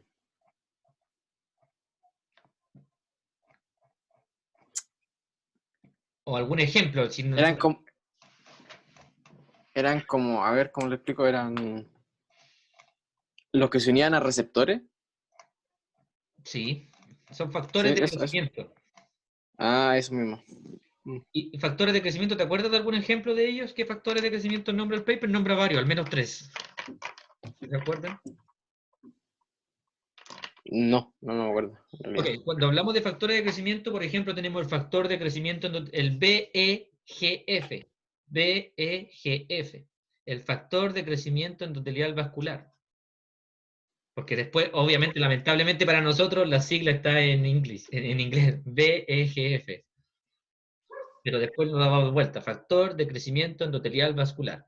También tenemos el FGF, el factor de crecimiento de fibroblastos, ¿ya? Tenemos también el TGF-beta, el factor de crecimiento transformante beta. Por ejemplo, te voy a dar un pequeño ejemplo y ya para terminar con esto, es el TGF-beta, por ejemplo, es sumamente importante. Cuando uno de ustedes se cayó cuando era pequeñito, si alguno se cayó, sufrió una herida cortante, y tenían menos de 10 años, ¿les quedó alguna cicatriz? Sí, bueno. ¿Qué se recuerda? No. Prácticamente no, ¿verdad? ¿Perdón? Antonio sí, Profe, que yo me caía todos los días. Ok, estamos hablando de una herida más o menos normal, un pequeño corte. Si obviamente te abriste todo el cráneo, obviamente te va a quedar una cicatriz. Pero en general, cuando nosotros sufrimos heridas y somos pequeños, nuestra capacidad de regenerar es muy alta y no generamos cicatrices. Eso se debe principalmente, por ejemplo, al TGF-beta. Cuando nosotros somos pequeños, nuestro cuerpo, si tenemos una herida, genera bastante más cantidad de TGF-beta 3. ¿Y qué provoca la disminución? Simplemente porque nosotros nos vamos desarrollando y recuerda que nuestros cuerpos se van envejeciendo. Sin duda que, por ejemplo, cuando yo era más joven y si yo hacía deporte, mi masa muscular iba a crecer más rápido que lo que pasa ahora, principalmente envejecimiento. Cuando yo sufro un corte, como les digo, si soy pequeño, mi cuerpo genera más TGF-beta 3. Como resultado, yo quedo casi sin ninguna cicatriz. Mientras que cuando tú vas creciendo en el desarrollo, cuando tú te vas desarrollando, empiezas a generar más TGF-beta 1. Igual se cicatriza, pero tú vas a quedar con heridas que son más visibles. Profe, ¿y existiría alguna manera de sintetizar el TGF-beta 3? Sí, por supuesto. Muy buena pregunta. Es lo que buscan me voy a hacer Deadpool. Es lo que buscan los científicos, ya sea sintetizarlo, por ejemplo. Por eso cuando nosotros trabajamos con células madre, lo que buscamos, por ejemplo, es trabajar con células madre en vez de fibroblastos, porque la célula madre genera más TGF-beta 3. Eso es una. Lo otro que tú puedes hacer es, por medio de un bioreactor, tratar de producir TGF-beta 3, y de hecho lo que hacen, tratan de hacer la farmacéutica, y después te lo venden ya sea en crema o para inyectar. Porque la idea es atenuar eso. Recuerda, por favor, que cuando tanto mujeres como hombres van y se inyectan ácido hialurónico, precisamente para devolverle la piel tersa que antes tenían. Nosotros cuando empezamos a envejecer, lamentablemente, se empiezan a formar comisuras en la cara. De hecho, yo por eso me pongo lejos de yo estoy lleno de arrugas, ustedes no me ven, pero yo estoy hecho bolsa. No, mentira. Entonces, tú empiezas a generar arruga, y para atenuar esa arruga, tú necesitas este ácido hialurónico que está acá, que te lo muestran acá, que es como una sustancia de relleno. Y si al aplicarte eso, tú te vas a ver más terso, más estiradito, y no te ves tan envejecido. Entonces, como frente a tu pregunta, sí, claro, las farmacéuticas están sumamente interesadas. De hecho, ácido hialurónico también lo venden, ustedes lo saben. Lo venden como cápsula, y también hay personas que se lo inyectan en las articulaciones. ¿Por qué en las articulaciones? Ácido hialurónico está muy presente en la matriz extracelular de los cartílagos.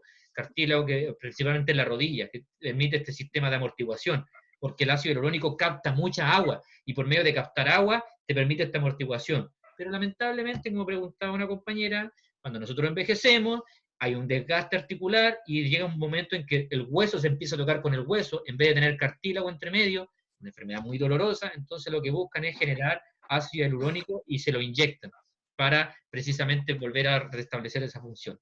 Si tú tienes la opción de generar TGF-beta 3 en el laboratorio y poder venderle que sea funcional, es un bastante buen negocio. Ya, profe, cuando lo haga me voy a acordar de usted. Ya, pues, ahí me da una parte, es un 5%. Ok, chiquillos, no sé si tienen alguna... 3, tómalo, déjalo. Para terminar con el paper y para pasar a dar el último aviso. ¿Quién me habla? Yo, Antonio. Señorita Antonia, cuénteme, ¿cómo la puedo ayudar? Entonces los factores de crecimiento en el fondo serían como especializados para cada zona del cuerpo. Y los factores del cuerpo, perdón, los factores de crecimiento que tú vas a liberar van a ser liberados al torrente sanguíneo, por ejemplo, a la matriz extracelular, y el punto es que la célula que va a ser afín con ese va a tener un receptor para ese factor de crecimiento. ¿Ya? Por ejemplo, cuando nosotros trabajamos, me acuerdo de otro ejemplo acá, cuando nosotros trabajamos con células madre, las células madre se dice que son capaces de ir a la zona dañada. Se inyectan, y las células madre, si tú tienes un daño a nivel articular, las células madre viajan por el torrente y de repente llegan ahí. Y la pregunta fue, ok, ¿por qué llegan ahí? ¿Por qué no siguen de largo? ¿Por qué se empiezan a acumular ahí? Pues bien, hay un factor que se llama el SDF1, que es secretado por la zona que tiene una lesión. Si yo sufro un corte aquí en la mano, mis células que están ahí, los macrófagos, etcétera, van a empezar a secretar, fibroblastos también, van a empezar a secretar SDF1. Entonces, las células madres van a ir viajando por el cuerpo, y de repente las que pasan cerca de este son atraídos, se le llama quimioatractantes, y me atraen la célula madre para que cumpla su función ahí. Le dicen, ok, ¿sabes? Tú estás yendo para otro lado, yo tengo un problema acá, por favor ven acá, y lo atraen. ¿Perdón? En el texto salía que cuando hay lesiones, de forma general, se liberaban quimiosinas que hacían Sí. que fluyera a favor de la gradiente para ir específicamente. Perfecto, eso es. Ese es un ejemplo de una quimioquina, una sustancia quimioatractante. Atrae. ¿Atrae qué? Atrae en este caso la célula madre, pero como bien decía el paper, atrae las células que están alrededor de una lesión para precisamente generar todo el microambiente, generar toda la matriz para cubrir esa lesión. Si estamos hablando de un corte, por ejemplo. Eso es. ¿Hay alguna otra consulta, chiquillos, o está todo bien con el respecto al paper? ¿Todo bien? Ya, vamos entonces a hacer el servicio de utilidad pública, que es muy cortito. Bueno, ustedes saben que se leyeron las tareas que se les enviaron. Simplemente, déjenme dejar de compartir pantalla. Simplemente decir que, más que nada, un consejo para ustedes por el cambio entre colegio y universidad. Hay que tratar de ser un poquito más pulcro en algunas cosas. Por ejemplo, ¿qué me di cuenta de algunas cosas? No estoy diciendo que todos, y a lo mejor el gran porcentaje no estaba acá, puede haber sido en la otra sección, pero en general, por ejemplo, algo básico. Me di cuenta que algunos no se tomaron ni siquiera el tiempo para saber de qué era la tarea. ¿Qué quiero decir? La tarea era clara, estaba en la presentación y a su vez se remarcó con amarillo que era con respecto a las gran positivas y gran negativas y a la comparación entre procarionte y eucarionte. Pues bien, me llegaron algunos, no muchos, como 4, personas que me enviaron la comparación, por ejemplo, entre animal y vegetal. Esa no era la tarea. ¿Se fijan? Entonces, lo que quiero decir con esto es que tienen que ser un poquito más pulcros, fijarse bien, leer bien, y después hacer las cosas, no hacerla a la tonta y a la loca. Si eso les pasa el sábado, si no leen bien la pregunta y responden otra cosa que no tiene nada que ver, no viene al caso. Ojo, cuando me respondieron eso, estaba bastante correcto, no había ningún error, la célula animal y la vegetal, la comparación estuvo espectacular, pero no era eso. Segundo, por ejemplo, cuando les pregunto sobre gran positiva y gran negativa, no es la idea solamente copiar y pegar o leer a la rápida y poner lo primero que se nos ocurre, porque la idea es, por ejemplo, cuando hablamos de gran positiva y gran negativa, hay algo básico. Si les pregunto a ustedes, en una palabra o en corto, ¿cuál es la gran diferencia entre una gran positiva y una gran negativa? ¿Cuál sería la respuesta? La membrana. Pared celular. Ya, pero más. Los componentes del espacio periplásmico. La cantidad del péptido glucano. Perdón, Fernanda. ¿O Francisca? ¿Quién habló? La cantidad esa del péptido algo. Todavía no me da la respuesta precisa y corta que necesitamos. ¿Cuál es? Gram positiva, gram negativa. ¿Por qué se llaman gram? Por la adición de gramo. Por la adición de gram. Correcto. Por eso se llaman gram positiva y gram negativa. Una es capaz de teñirse y la otra no.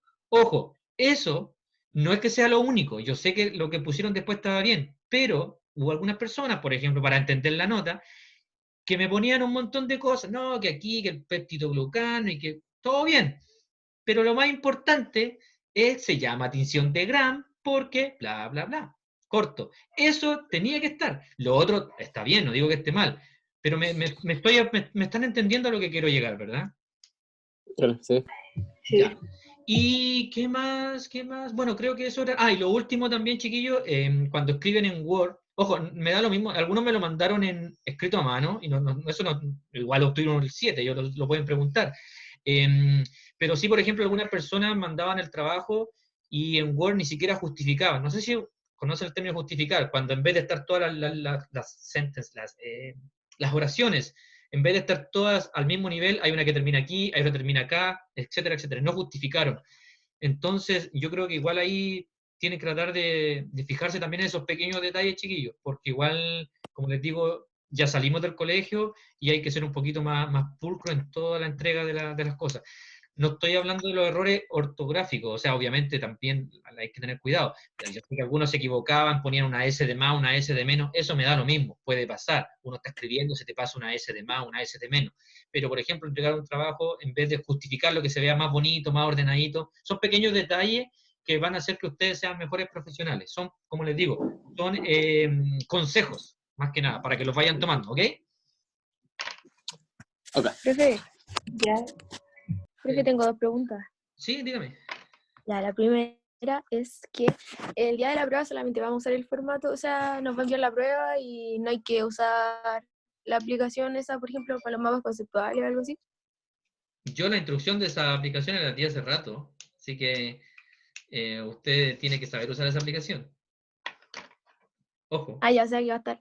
No lo sé, no dije que iba a estar o no va a estar. Yo lo único que dije es que esa aplicación la dimos nosotros. Ustedes tienen que entender que nosotros cuando damos cosas se dan por algo y no son para jugar. Si va a estar o no va a estar, no lo sé. Pero... O sea, sí va a estar. Bueno, me pillaron. Te pillamos, profe. Me pillaron. Te pillamos, pues, compadre. Te pillamos, pues, compadre. Un tema ese porque es largo, nos quita harto tiempo, por ejemplo, elaborar un mapa conceptual durante una prueba. Entonces, como para estar preparado y Profe, igual. conectar ideas y cosas así, como para tener un tema bien claro para desarrollarlo en la prueba. Tienen que tenerlo Profe, claro, y por un- eso. Sí, pues tienen que tenerlo claro. Y con por una eso, pauta. por eso, disculpen, les digo, les doy la palabra enseguida. Por eso nosotros lo hicimos, no lo hicimos, se les pidió que lo hicieran, lo practicamos, vimos qué es lo que consistía, bla, bla, bla, para aprender lo del mapa. Si no tienen la aplicación, la pueden bajar al celular o al computador, así que no hay excusas. Y te pillamos, pues, compadre. Sí, la aplicación la va a tener que usar. Así que, si no la sabe usar, póngase las pilas. Pero debería saberla porque lo hicimos todos. Así que, y lo recalcamos y lo revisamos. Otra pregunta, y la última para ya dar por terminado la clase. Profe, ¿Qué pasó? pero no mandó o no puede hacer como una pauta para saber cómo hacer un mapa antes. La hicimos, la estudiamos, lo revisamos entre todos. Si tienes Es que no algo... revisó todo, pues, o sea, solamente revisó como 3 o algo así. Sí, pero no, a ver, no comprenderás que no vamos a empezar Ah, pero a... en la prueba va a haber una pauta de cómo hacerlo. Si tú tienes alguna una consulta más o menos personal, me lo puedes decir, siempre estuvo abierta la posibilidad, pero lo que pasa cuando vimos lo del mapa, obviamente no revisamos los 90 o los 40 en el caso de ustedes, pero sí ya aprendiste, si tuviste las clases, más o menos cómo se hace y qué es lo que queríamos. Creo que quedó más o menos claro, y después no hubo más preguntas, así que eso. ¿Todo bien entonces, chiquillos? Vamos a dar por terminada la clase de hoy. Si no hay más preguntas, yo me despido. Como siempre, para mí al menos estuvo súper entretenida la clase. Agradezco la interacción que se genera con todos ustedes, las preguntas, las respuestas, cómo participan. Al menos yo estoy súper contento de las clases que estamos teniendo. Espero que sea lo mismo para ustedes. Si no, me lo hacen saber, aunque sea por interno. ¿Todo bien entonces? Ya, profe. Todo bien. Chaito, chiquillos. Estuvo buena tarde la clase.